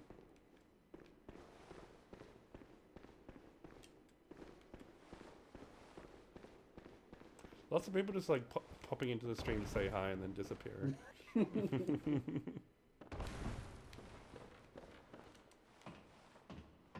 We're just here to say hello, we exist. Mm-hmm. And you're like, thanks. I too exist. Your existence has been acknowledged.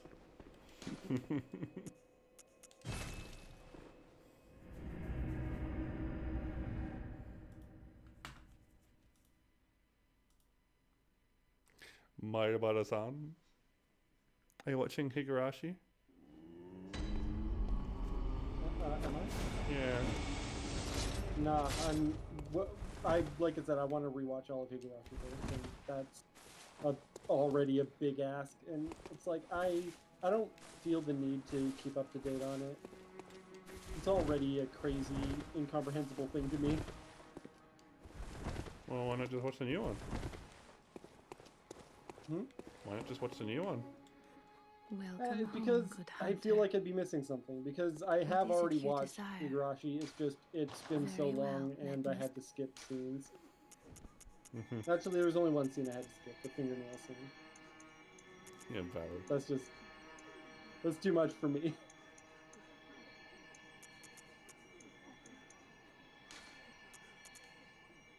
But I think I'll probably end up watching it in the second time, just because now I've watched Made in Abyss, and I feel like most things after that are gonna feel less bad. Yeah. Have you seen the movie? for Made in Yeah, Abyss I did watch the movie. yet? Yeah. I thought the first season was bad. Boy, was I not ready. Yeah. I mean, yeah, it's pretty bad, but it's not as bad as I was expecting. So that's good. Were you how worse were you expecting? Well, you were really hyping it up, so that kind of like prepared me. That, fair. Yeah. Like I do think that like there are at least like 3 or 4 things in it that are worse than anything in the first season. But like, yeah, no, it's not like I couldn't watch it. Yeah. But I did have to skip what's her name's entire backstory with Bone Brute. I could not watch that. I was like, no, you will not make me care about this character. I cannot. Like, I want happiness. I want to go to bed and be happy. And I still wasn't happy at the end of that movie. Yeah, it was a bit like that. Yeah, I feel kind of. I definitely feel like I want to recommend. I don't want to recommend Made in Abyss to people. It's a very weird experience. The first season I would. But you know But what? now I can't do that anymore because I can't recommend an incomplete thing to people. I can't be like, oh yeah, stop after a certain point. But Like, watch the first season of SAO, then stop. I would never say that to people. I tell you, I recommend actually SAO to people. I ended up reading the manga after that, and I caught up to it. The current Is it less? I think the current arc is less too. It's really creepy, and bizarre, but it Those are not things doesn't. Yeah, I don't know. It's not quite the same level of dark as the arc that was in the movie, I suppose. Because like there's like actually like good characters in it that just trying to get by. That's fair. But what's interesting about it is like they basically Rico and Reg have basically walked into a war between two factions. I think I heard somebody talk about that. Which is interesting. And they're just like, I don't know, they're kind of like not taking a side. I'm curious, has Made in Abyss gone into like, because it's been established that even if you can't go up from that point anymore, it's still possible to send messages. So do people on the surface not know about everything going on down there? They tried to send a message, but it got eaten. Oh, okay. But I think they might be able to now because they have a monster. They figured out how to repel the monsters. But there was some weird thing about the people down there having contact with the suit guy. I keep forgetting his name. Bondrude. I'm like, how is that possible? I don't understand that. I might be missing something. Well, I mean, it's already been established that he can like revive, right? So what's to say that he doesn't just go down there? Like he die? sent one of his clones or something. Yeah. Yep. It could be. Yeah, that makes sense. And he just like kills himself while he's down there. And it's like, well, yeah. Now I learned. I guess that's possible. Mm-hmm. Yeah, but yeah, the creatures down there are really weird, but they're really interesting. Like they're not really. I wouldn't call them like malicious. It's basically a story of like people that went down too far, and then they're just like trying to survive there, and they basically turn into monsters. It's just trying to get by. Yeah, but like it's just like weird magic that kind of governs their territory, where like their culture is all built around the exchange of value, and if you take something, if you basically steal something of value and you don't give something that's of equal value, the magic system will tear you apart. Like it'll take your arms and legs to compensate for the value you stole. It's like really fucking weird. I kind of like that. Yeah, it's interesting. It's very Full Metal Alchemist. Yeah, it is actually. Equivalent exchange. Yeah, now that you mention it. Yeah. No, it's like, it is just Full Metal Alchemist. That's just what it is. But yeah, it's like I moral. lost this arm It's and like, leg because. but then it's like very like ethical questions sort of arc. It's like, you know, these people are That's just. also what Full Metal Alchemist. Yeah, but it's like these people are just trying to survive, but they're also like taking advantage of like another living being to survive. Like it's yeah, and that's why there's a war, because there's like different opinions about whether they deserve to live or not. Will the anime be gross? Way more gross than the manga? I mean, as like what I've read so far, it doesn't seem as gross as the last movie. Okay. But they keep throwing the weird pedo stuff, and like there's just like little jokes and stuff, and I'm like, this makes me really uncomfortable. Yeah, it's not okay, and I don't know what this author is doing. Yeah, it's gross. Actually, that's not true. I know what they're doing, and I don't want them to do it. Please, can you just not? So that's why I can't recommend Made in Abyss to people. That's why I can't recommend it. Yeah, that was like the erection joke. Like, what the fuck? Why? Yeah. Why? And then the Bone Druid one. It's just like, no, please don't. Why are you trying to give me this image? No. Yeah, no. Maybe this is like, it is a masterpiece, but like, there's just a couple sticking points that are like awful. Yeah. Like I would say it's a 9 out of 10 series. 9 out of 10 series for that movie was 8 out of 10 because the worst parts of it were very heavy in that. Yeah. Like torture porn being thrown out. I wouldn't have said that the first season was like that, but I would say that of the second season. Yeah, he definitely got a bit more like that, didn't it? I agree. Yeah. Like, the gross pedo jokes, torture porn, and the like overly oppressive darkness. Yeah. Those things just make it impossible for me to like fully enjoy it. Yeah. God damn it. So another anime this season that is just absolutely like it's the best anime this season. Traveling Wilds. You haven't watched it yet, right? No, I haven't. I'm gonna watch it soon. Maybe tonight. So good. Yeah. Well, what's the premise? So the premise is, girl grew up reading stories about the journeys of a wit, because magic exists in this world. And she then her mom says, well, if one day if you become a witch, we could go on a journey too. And she's like, then I'll become a witch. And so she devotes her entire life to becoming a witch and succeeds, and then goes on a journey. Mm-hmm. That's basically it. That's the it. way I would, the short way to describe it would be it's like Kino's journey, like that's the main character. But it's so much, it's better than Kino's journey significantly. All right, that's high praise. People like that anime. Yeah, but I mean, I don't know if you would because you don't like SAOA, right? It would be all over. I don't like what? Remember, the Sword Art Online Alternative is written by Kino's Journey author. Oh yeah. Although I will say there are some jabs at. I sometimes I don't like the self-deprecating humor.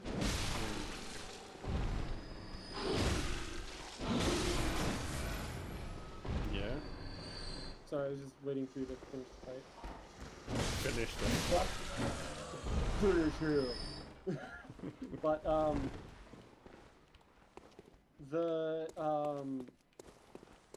so there's a lot of self-deprecating humor. Well, not a lot of it. There's a bit of self-deprecating humor in Sword Art Online Alternative because the whole team-based battle royale thing going on is Okay, I'm good.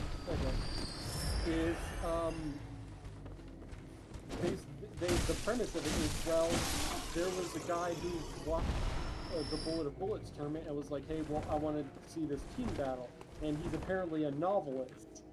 So basically he wrote himself into the story as the person who put together the tournament that the main characters are participating in. And the main character, spoilers, wins the first tournament, and as her prize, she wins that novelist's novels. And her response is, what the fuck is this? I don't want to read this. Oh, that's pretty funny, actually. And then they make a lot of comments of like, look, this author is a self-proclaimed gun nut. He's probably an idiot, and we hate, like, it's like, just comments like, he's probably just a gross gun otaku, and No. it's like, yeah, he is. It's like he knows what he's about, but he's a good writer. Like I actually think that it is incredibly well written. Okay, not incredibly well written. Like it is much better than Sword Art Online. Okay. Like the main character doesn't seem that overpowered. Their motivations are understandable and relatable. Like I feel like body dysphoria is that's a way better topic than anything Reki Kawahara has gone into. Yeah. And like, yeah, no, I don't know. I just think it's really good. It's like that. Like, I have never wanted to hug a Sword Art Online character more than the main character of that show. Yeah, I don't know. Because she's just like normal girl that just happens to be too tall and has a complex about it. It's like, man, that's like way more relatable. Like I'm as tall as she is, and I haven't had those issues, but like I can totally understand. I mean, I have that dysphoria myself. I'm very tall in real life. How tall are you? Like 2 meters. I'm like a giant. Ooh. I'm 6. I don't like talking about it though. Okay, I'm sorry. Probably shouldn't be saying it on stream, but yeah, I'm very tall, and whatever. I promise I'd be genuine. And yeah, I do feel a bit of like dysphoria be about who that. you want to be. You don't have to like. I'm sorry. No, you're fine. I'm talking about it. Okay. Yeah, like I do feel a bit of dysphoria about that, and I feel like that's part of my motivation to be a VTuber. Because being tall, like, it's good, it has its advantages, but it fucking sucks when you're perceived as different. Like, it's just, everyone looks at you, everyone makes the same jokes. It's like, oh, you play basketball, do you? The funny response to that is, oh, I bet you're so short, I guess you play mini golf. thing is, I've been asked that before, but I actually did play basketball in elementary school. They asked me to because like I mean I'm 6'1", that's like not insanely tall, but it's not short. Yeah. But the thing is, I was 6 feet tall when I was 12. So like that's more of it's like that they put me on the basketball team so I could stand next to the hoop and just place it in the hoop. Yeah, when same. I got the ball. Yeah, they put me on defense. They needed me on this team, and I had nothing better to do, so I played a bit of basketball. But for me, I don't and like I'm not as comfortable talking about this as well, but it's not so much how tall I am that I have dysphoria about, it's gender dysphoria. Oh. So I wouldn't like wouldn't call myself a trans girl, but I wouldn't call myself a cis guy either. Yeah, and okay. I don't like non-binary either. Like I just overall dislike labeling systems like that. Like I'm just myself, and I don't want to be referred to as one thing or another. But part of that and using Konata as my avatar, like that's very intentional. It's because I identify a lot with her in a lot of ways, and so I want to have that female avatar. And I've had to correct my parents on seeing the character. They're like, "Oh, that's a cute boy," and I was like, "It's a girl." Yeah. Yeah. Well, thanks for opening up about that. Like, it's kind of ironic that like the whole term non-binary is meant to be like a rejection of labels, but it is itself a label. So, like, yeah. And it's, I'm your not, mileage like, your mileage will vary with how much you identify with it because it is a label. I would rather, I guess I'm non-binary then, if you're going with that as the definition, because call yourself what you fucking want. Like, it's not. That's the whole point. Is like. But I will say that. So I found Tomo's artwork through your Twitter because I was following you and you had retweeted some of their art, and I saw that their commissions were open, and that's how that all started. And I felt I was so prompted to support them because they had it says that he's trans on his Twitter. So I was like, oh, you know what? I want to support them that much more because like, I feel like, yeah, no, those is it. Like, no, I could get a different artist, but no, this is the artist that I want to work with on this. Yeah, I mean that's good. Tomo's a great guy, and like, I definitely feel a lot of empathy to people who have gone through, you know, gender dysphoria and all that entails. Yeah, it's kind of funny too. Like, I knew Tomo before, like, what? I don't know his full story, but I'll say like before he was like really deep into transitioning. And I remember like he used to have a very, very feminine voice. And then like just recently, like we had him on for the podcast. And it's like, oh my God, your voice is so masculine. I'm so proud of you. He got the manly voice. I'm like, yay.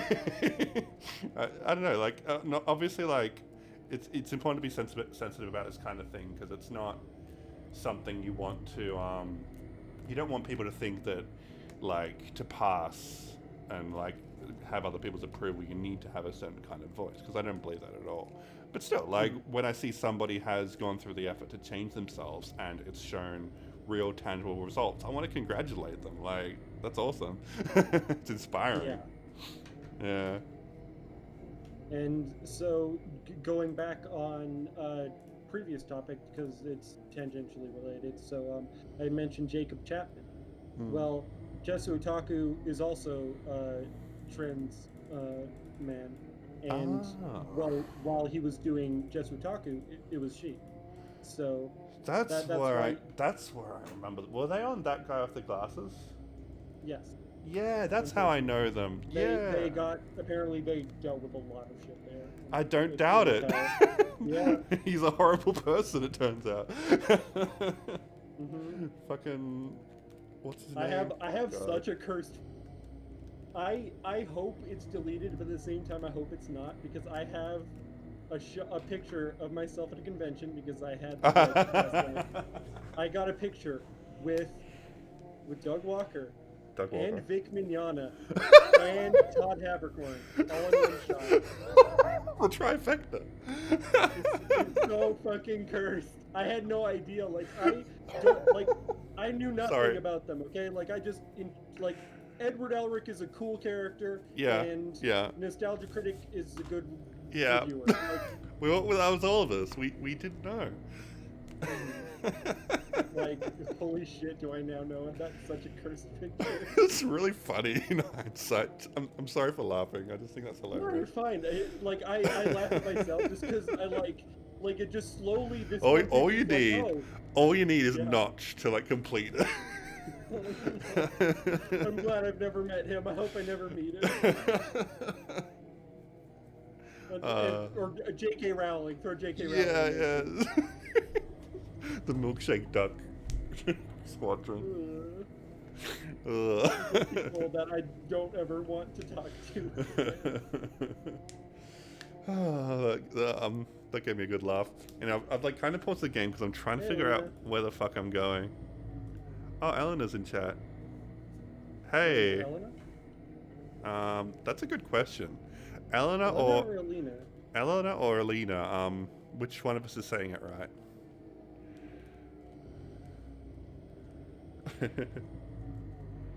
I just went for Alina because Satori is the last name, so I thought more Japanese pronunciation of the first name made sense. That's true. Edina. I wouldn't go that far. It is now. If it was an R, I would definitely have gone that way, though. Are they still there? Don't tell us there's another person that pops in and disappears immediately. I exist. Hello. But yeah, I'm trying to figure out where the hell I'm going, and we just ended up having a really good talk.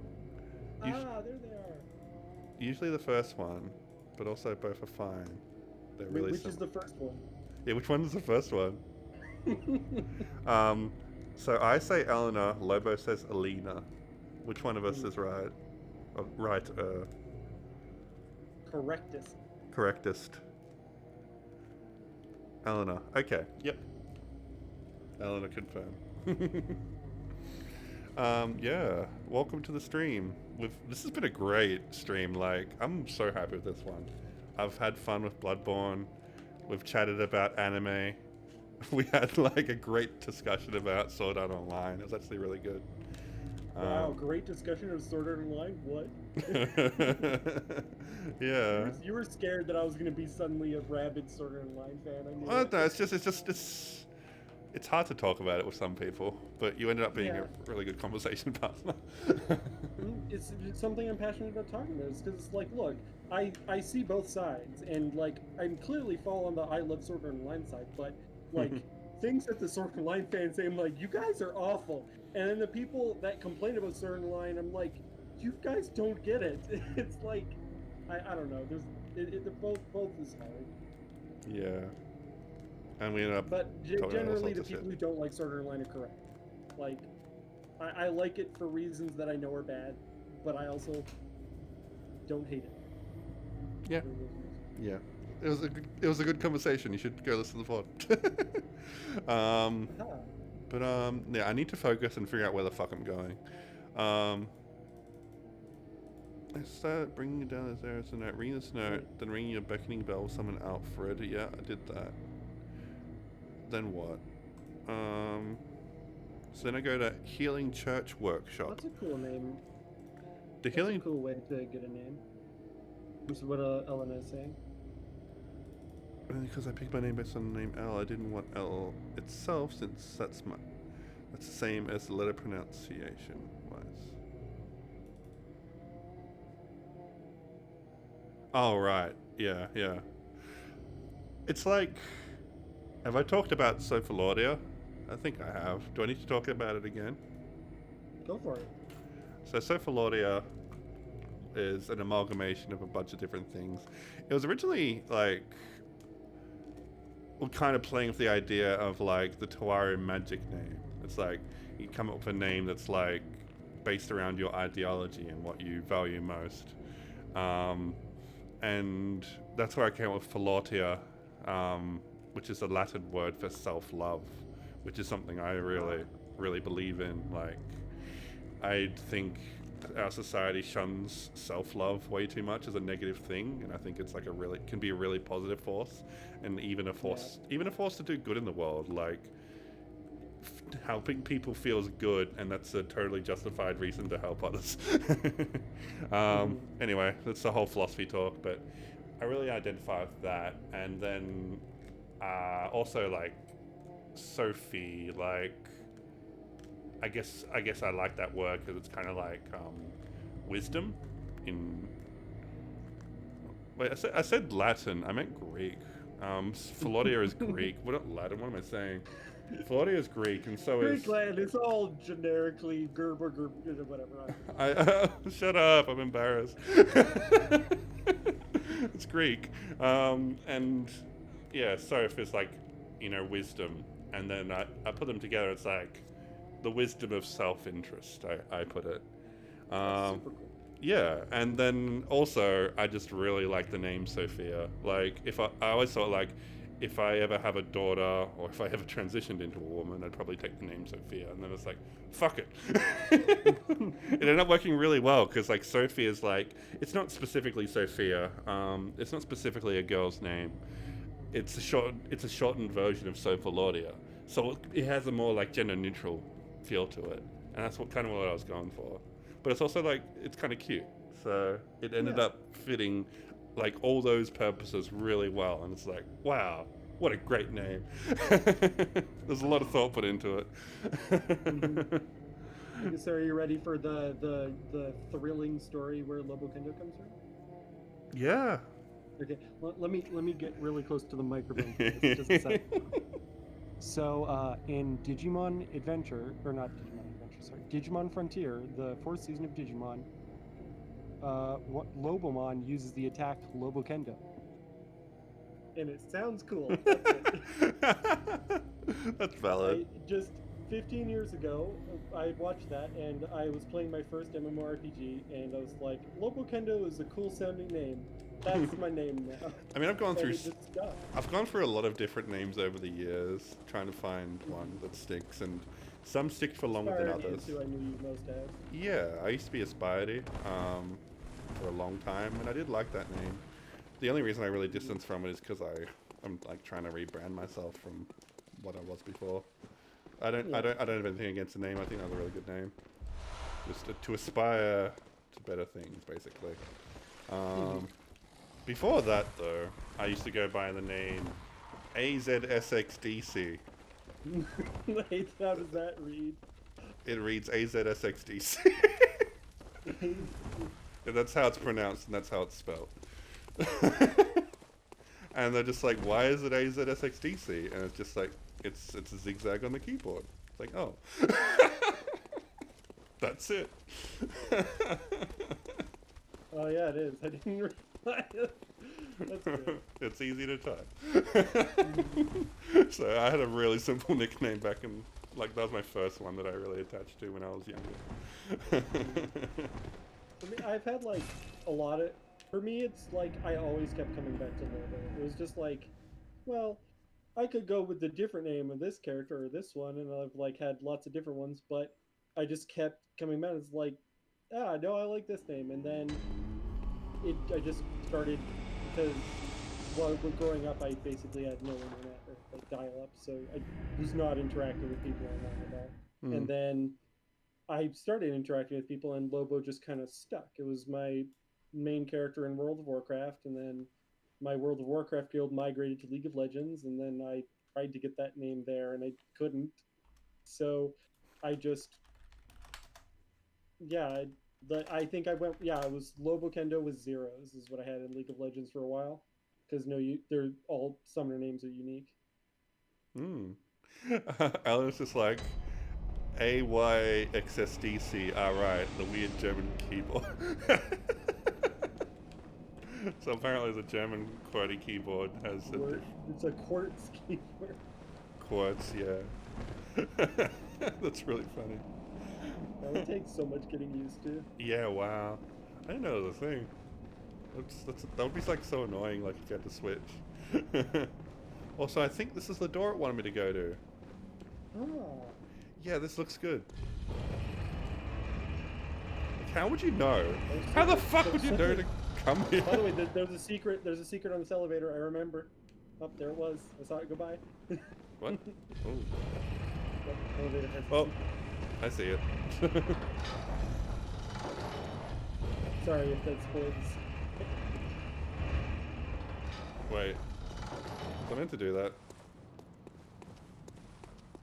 Where the fuck am I?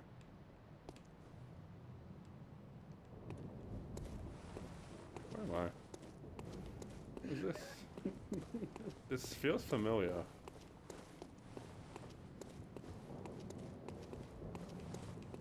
What is this? The drop down place? Maybe. Oh no. Oh no. Am I dead? No, I think you can. Well, you'll die if you go back down the elevator shaft. Yeah, what do I do? FromSoft is good about this, so I don't think there's a death path. Alright, let's have faith. Just Alright. don't jump off of anything random. Alright, what's down here? Oh, a chest! What treasure? Treasure. What the hell is that? A rune. Formless. Oh. What?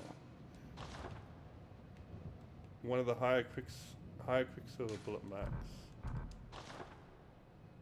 Is it in effect? How do I use it? Weird. I feel like that's FromSoft's like favorite thing to put in games, just elevators that you can get off part A. Yeah. It's in like every single game. Actually, wait, is it in Sekiro? I haven't played Sekiro. I don't know if it has elevator. That's fair. I don't think it does, now that I think about it. Do I have to jump down here? Oh no.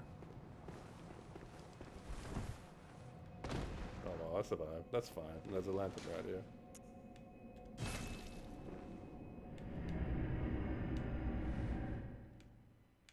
But yeah. Well, welcome to the gender non-conforming umbrella. I formally welcome you on behalf of the gays. It's kind of funny, like... It's where you teach me to do crime. Yeah, exactly. It's kind of funny, like, I don't really identify as gay, but if you ask me if I'm part of the gays, I will say yes. Mhm. I mean, there's no... that's the only correct answer. But when you're non-binary, gay and straight doesn't mean anything anymore. So. Yeah. But I do have a preference towards women and women identifying people. Mm-hmm. Which I guess women. Lily says the best. I like girls. Yeah, Girls are great. I like girls. Yeah, exactly.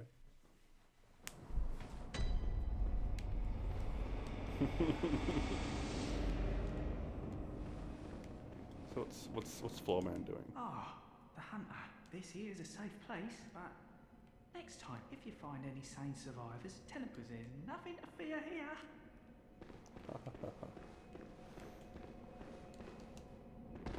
I'm now trying to remember if the Lost Kingdoms games had any secret elevator paths. What's Lost Kingdoms? Probably a previous FromSoft game. I don't know. I haven't actually looked up. From all Software made games. From Software made some weird games before they did Dark Souls. You know what game I want them to make that I'm so Yo, tilted they haven't? that keeps going down. Actually, you know why I hate Sekiro? Yeah. It's because it isn't Tenchu. Should I do it? Should I jump? You'll die 100%. Yeah, it's If very, you're fine with dying, go for it. it's very likely I'll die. Maybe when I get something to reduce fall. But yeah, FromSoft just loves the elevator get off part. They even in Dark Souls 3 in the DLC they literally put the hardest boss in the game behind like the Yeah. elevator part. Was that the only treasure on that elevator? Or was it? I think it was only that one. It was like just a linear path, right? Yeah. Yes. I think I remember Lost Kingdoms, actually, now that you mention it. Just, whoa! Hello? Whoa. I wasn't expecting that. Wheelchair gunman. He's doing the best he can. Communion. What's that? Wait, are there mimics in this game? Another room. I haven't encountered a mimic yet, but I'm going to assume yes. It's FromSoft. Yeah, it's from Trick elevators, illusory doors, and mimics. Nothing. That's what FromSoft is. Nothing but wheelchairs here. I was going to say. Wait, it's actually a thing where you can put on the ground. Yeah.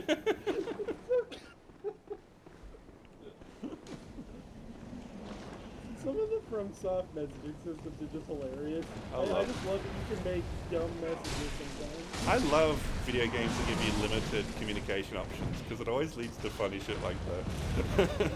But Nintendo doesn't go far enough with it. Pokemon went pretty far, but it could go further. What did Pokemon do? I don't Well, remember. Pokemon has a bunch of things where you can like share messages with people, but like you have to choose specific words. Alright, where? Is this like Sword Shield? Oh no, it was like the DS Oh, okay, Pokemon then. games. I never played those. Yeah. I was basically Pokemon Emerald was the only Pokemon game I played before Sword and Shield. I had Heart Gold and Sword and Shield, but I never beat it. I remember like, And there was like this weird feature where like I think it was in Gen 4. Like there'd be like a Pokemon news station and you'd meet like news reporters out in the field. It's like, can you tell us what you think about Pikachu? And you just like give like a set message between like preset words, and you just be like funny and moist or something. It's just like, and then like I remember and something like if that. you like check like a TV in the game, you'll see them repeating what you told. It's pretty funny. Wait, I think Emerald did that, didn't it? Oh, it's in Gen 3 too. There you go.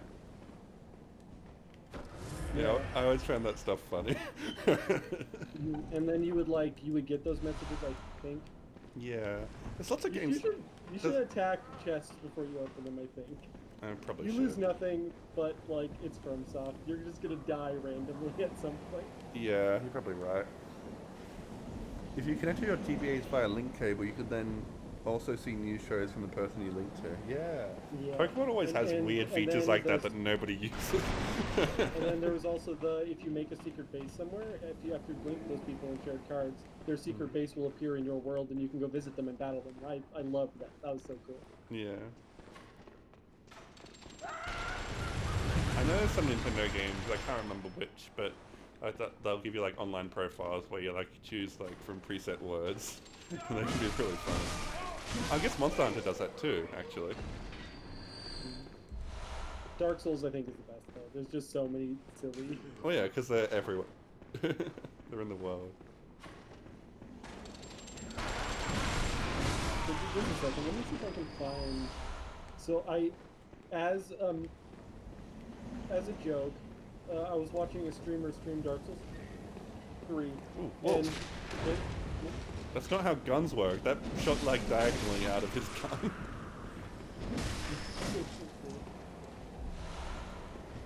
Whoa! Whoa! It's a big guy! oh, you big. Big guy for me. Whoa. That nearly killed me. Whoa.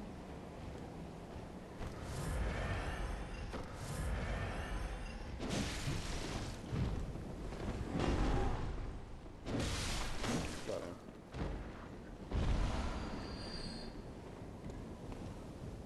So, streamer was streaming Dark Souls, and he said, like, don't spoil me on anything. And I was like, well, what if I type in chat and I only type using Dark Souls messaging system?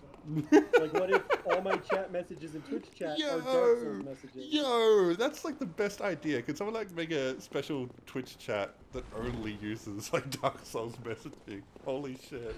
That would be so much better. I don't know how, but I do have a program somewhere on my computer that I'm going to attempt to find now. Oh my god. That That's so funny. is the Dark Souls for messaging system, and I would just like mess around with it, try and make some. Yeah, and like you could have like a bot that bans people that don't use the messaging system.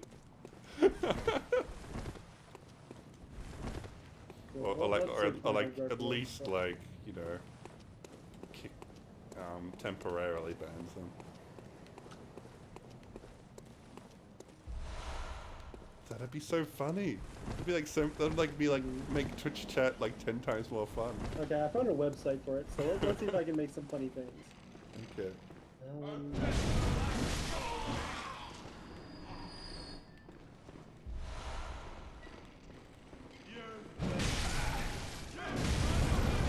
Flamethrower wheelchair.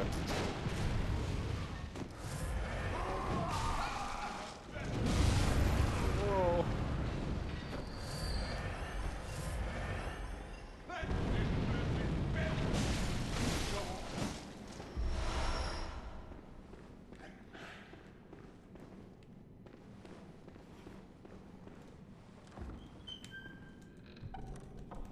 Oh my god. Radiant Sword Hunter badge.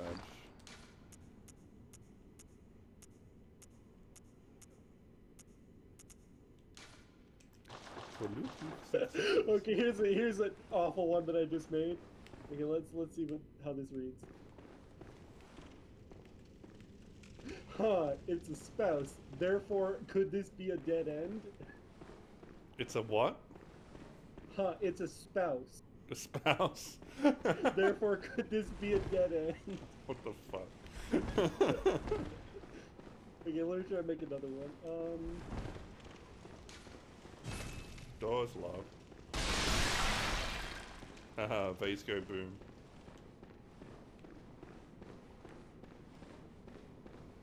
Those wheelchairs are so distracting. Most corpses stay on the ground, but the wheelchairs don't.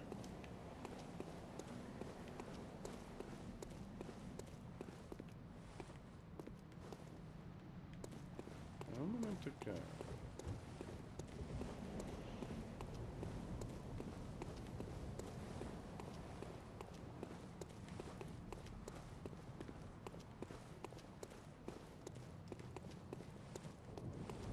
I'm having trouble with this because I'm trying to make them not gross.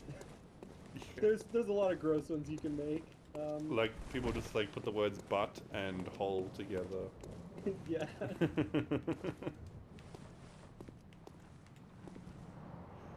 The funny ones are always Dark Souls. Right, Dark Souls yeah, 1. let me do it. I got, Dark Souls 1 where you meet the goddess and it's just a note saying amazing chest ahead. Yeah. Girls, am I right?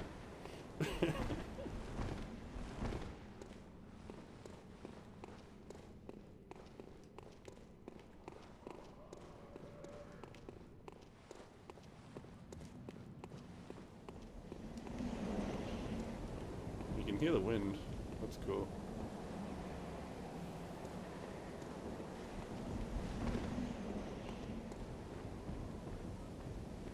I don't know what I'm meant to be doing. Go back down maybe?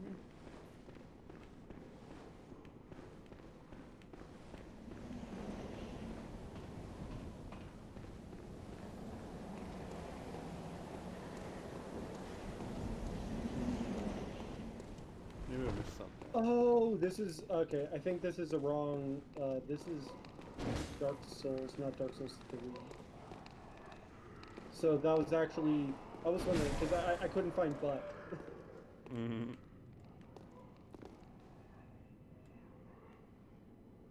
Can I go down there?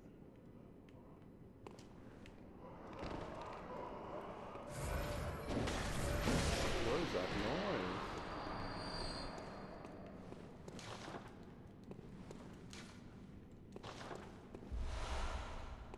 Oh, twin blood shards, nice.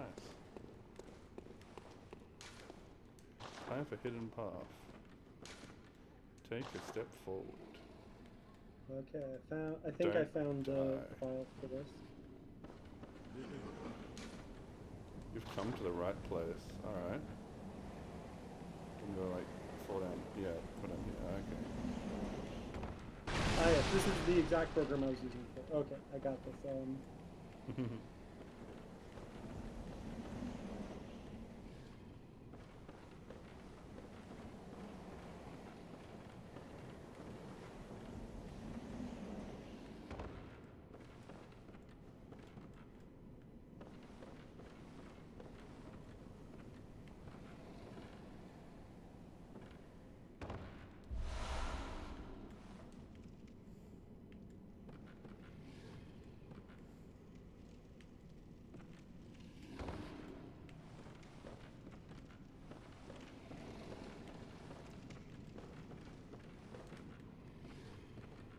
This is the one. It has the butt that I can use. Yes, perfect. Oh, here we go. Does this just copy paste the message? Yes, here we go. Here's the message. Yep, that's it. Oh god, where do I go now? What? Wait, is that a... Is this thing I can land on? I think it is. It wasn't. I had fucked up.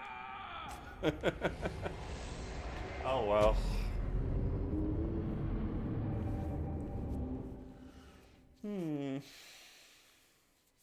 Well, I can upgrade my weapon now. Or I would if I had the blood echoes. Let's have a look.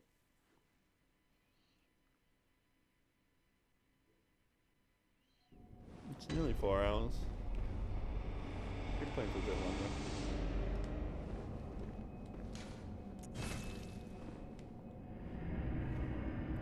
You're gonna sit them and sit.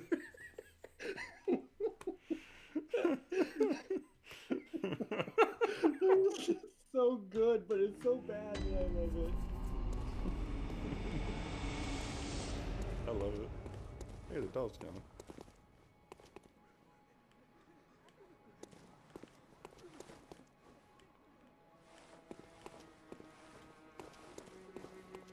Okay, I'll make another dirty one, just a sec.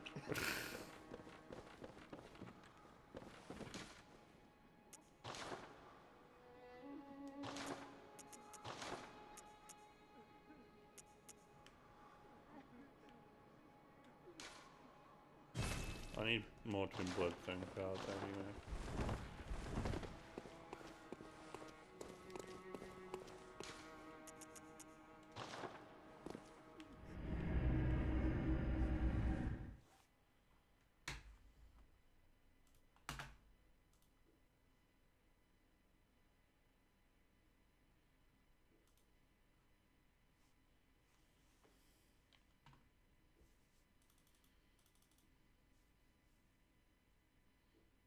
I'll make this one a bit less dirty than I could make it. Just, where is it?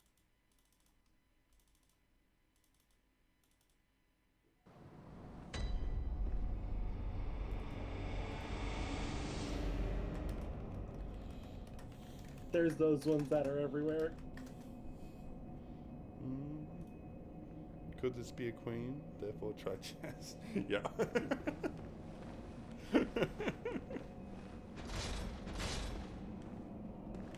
Therefore amazing chess.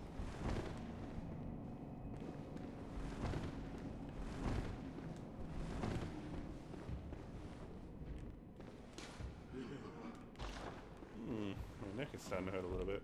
It's almost time to finish up. This has been fun. It's been a good anime podcast, Bloodborne. It seems to be the norm.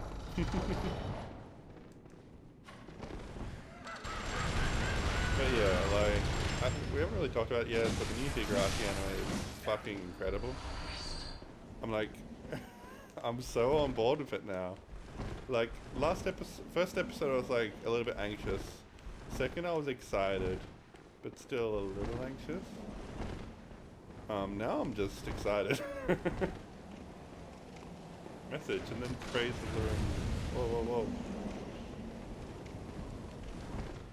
I just like that you can just do message.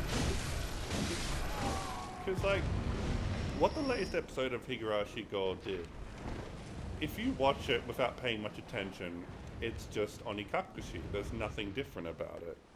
Except there is something different about it. There's, like, a couple of minor differences, little changes in things people said, but the flow of events is all, like, exactly what you know. But those small changes, if you think about them, and if you have knowledge of the original visual novel, they have massive implications and, like, suggest that the story behind the scenes is very different to what it was in Onikakushi, which is so exciting. It's like, it gives old, like, new viewers, it gives them the genuine first experience of reading or watching Higurashi. Like, it's exactly the same as when we first experienced it. But for old fans, it's an entirely new story. It's crazy. It's so well made. Rikushi is a master.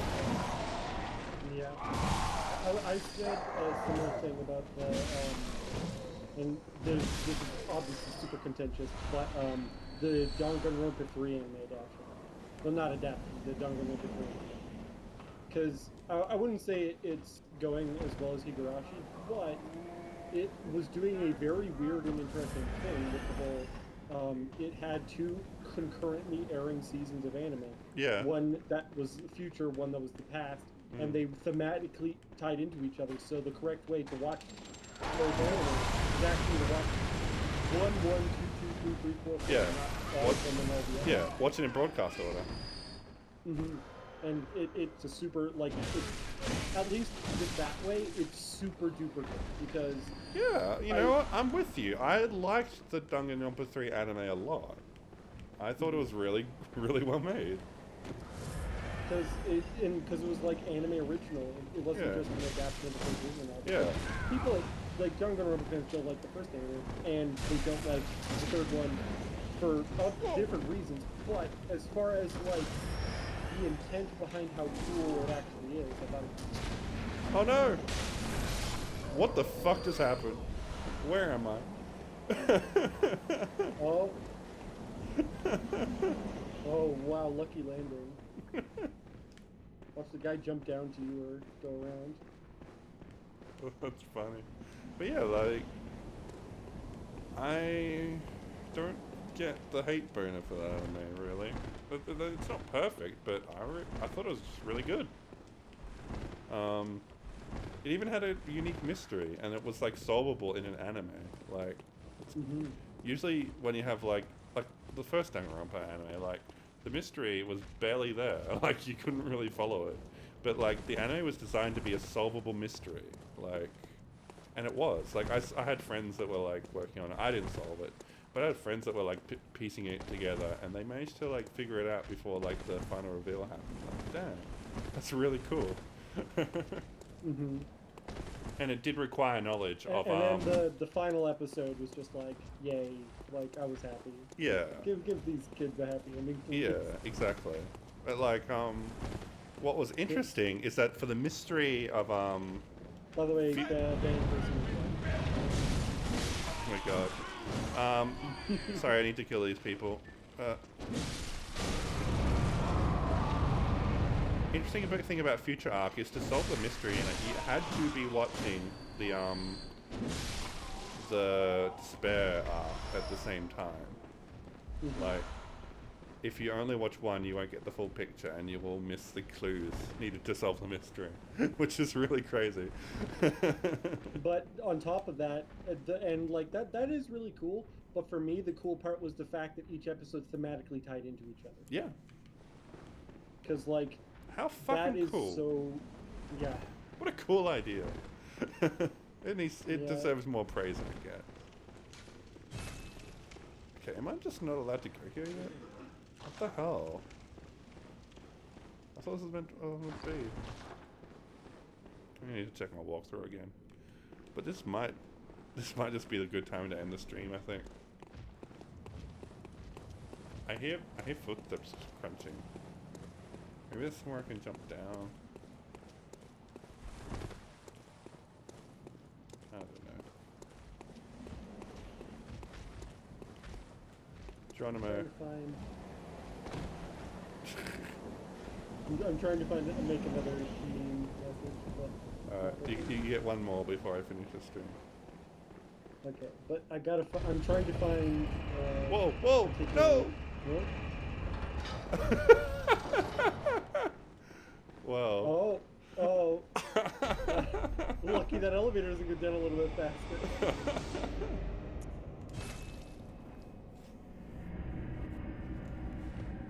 Let me get closer to the screen so I can actually read. This is kind of tiny.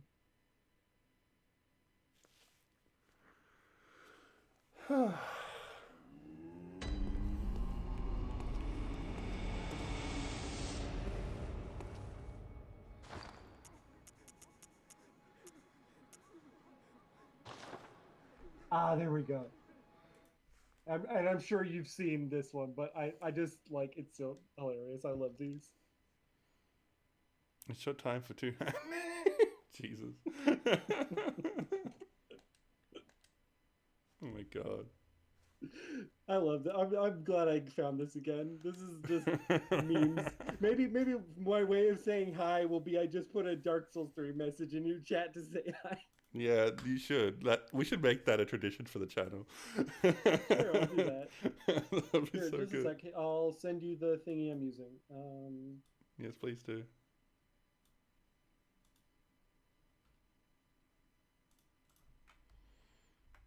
What's so loud? There you go.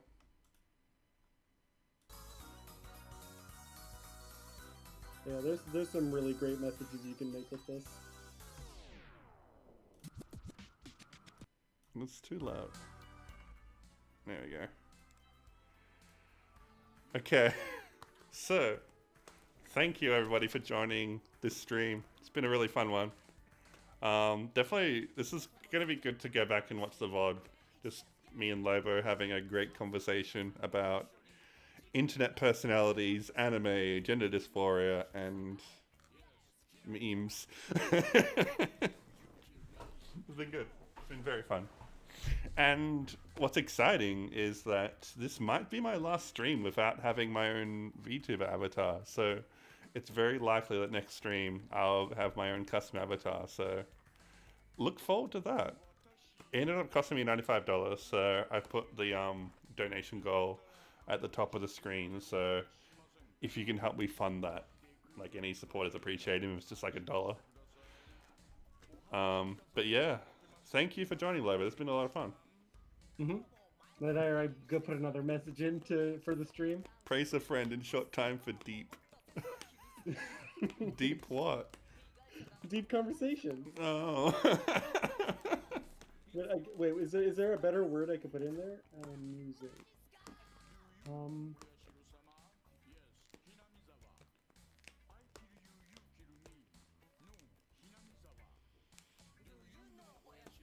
Ooh, wait, just a sec. I kill you, you kill me. No, Hinamizawa.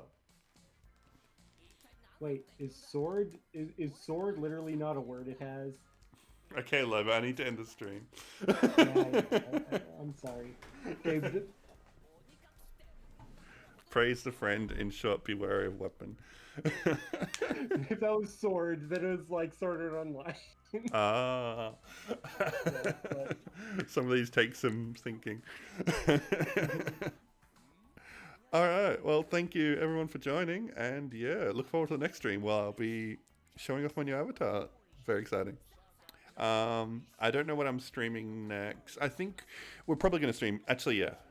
Shit. I just remembered. Streaming shit.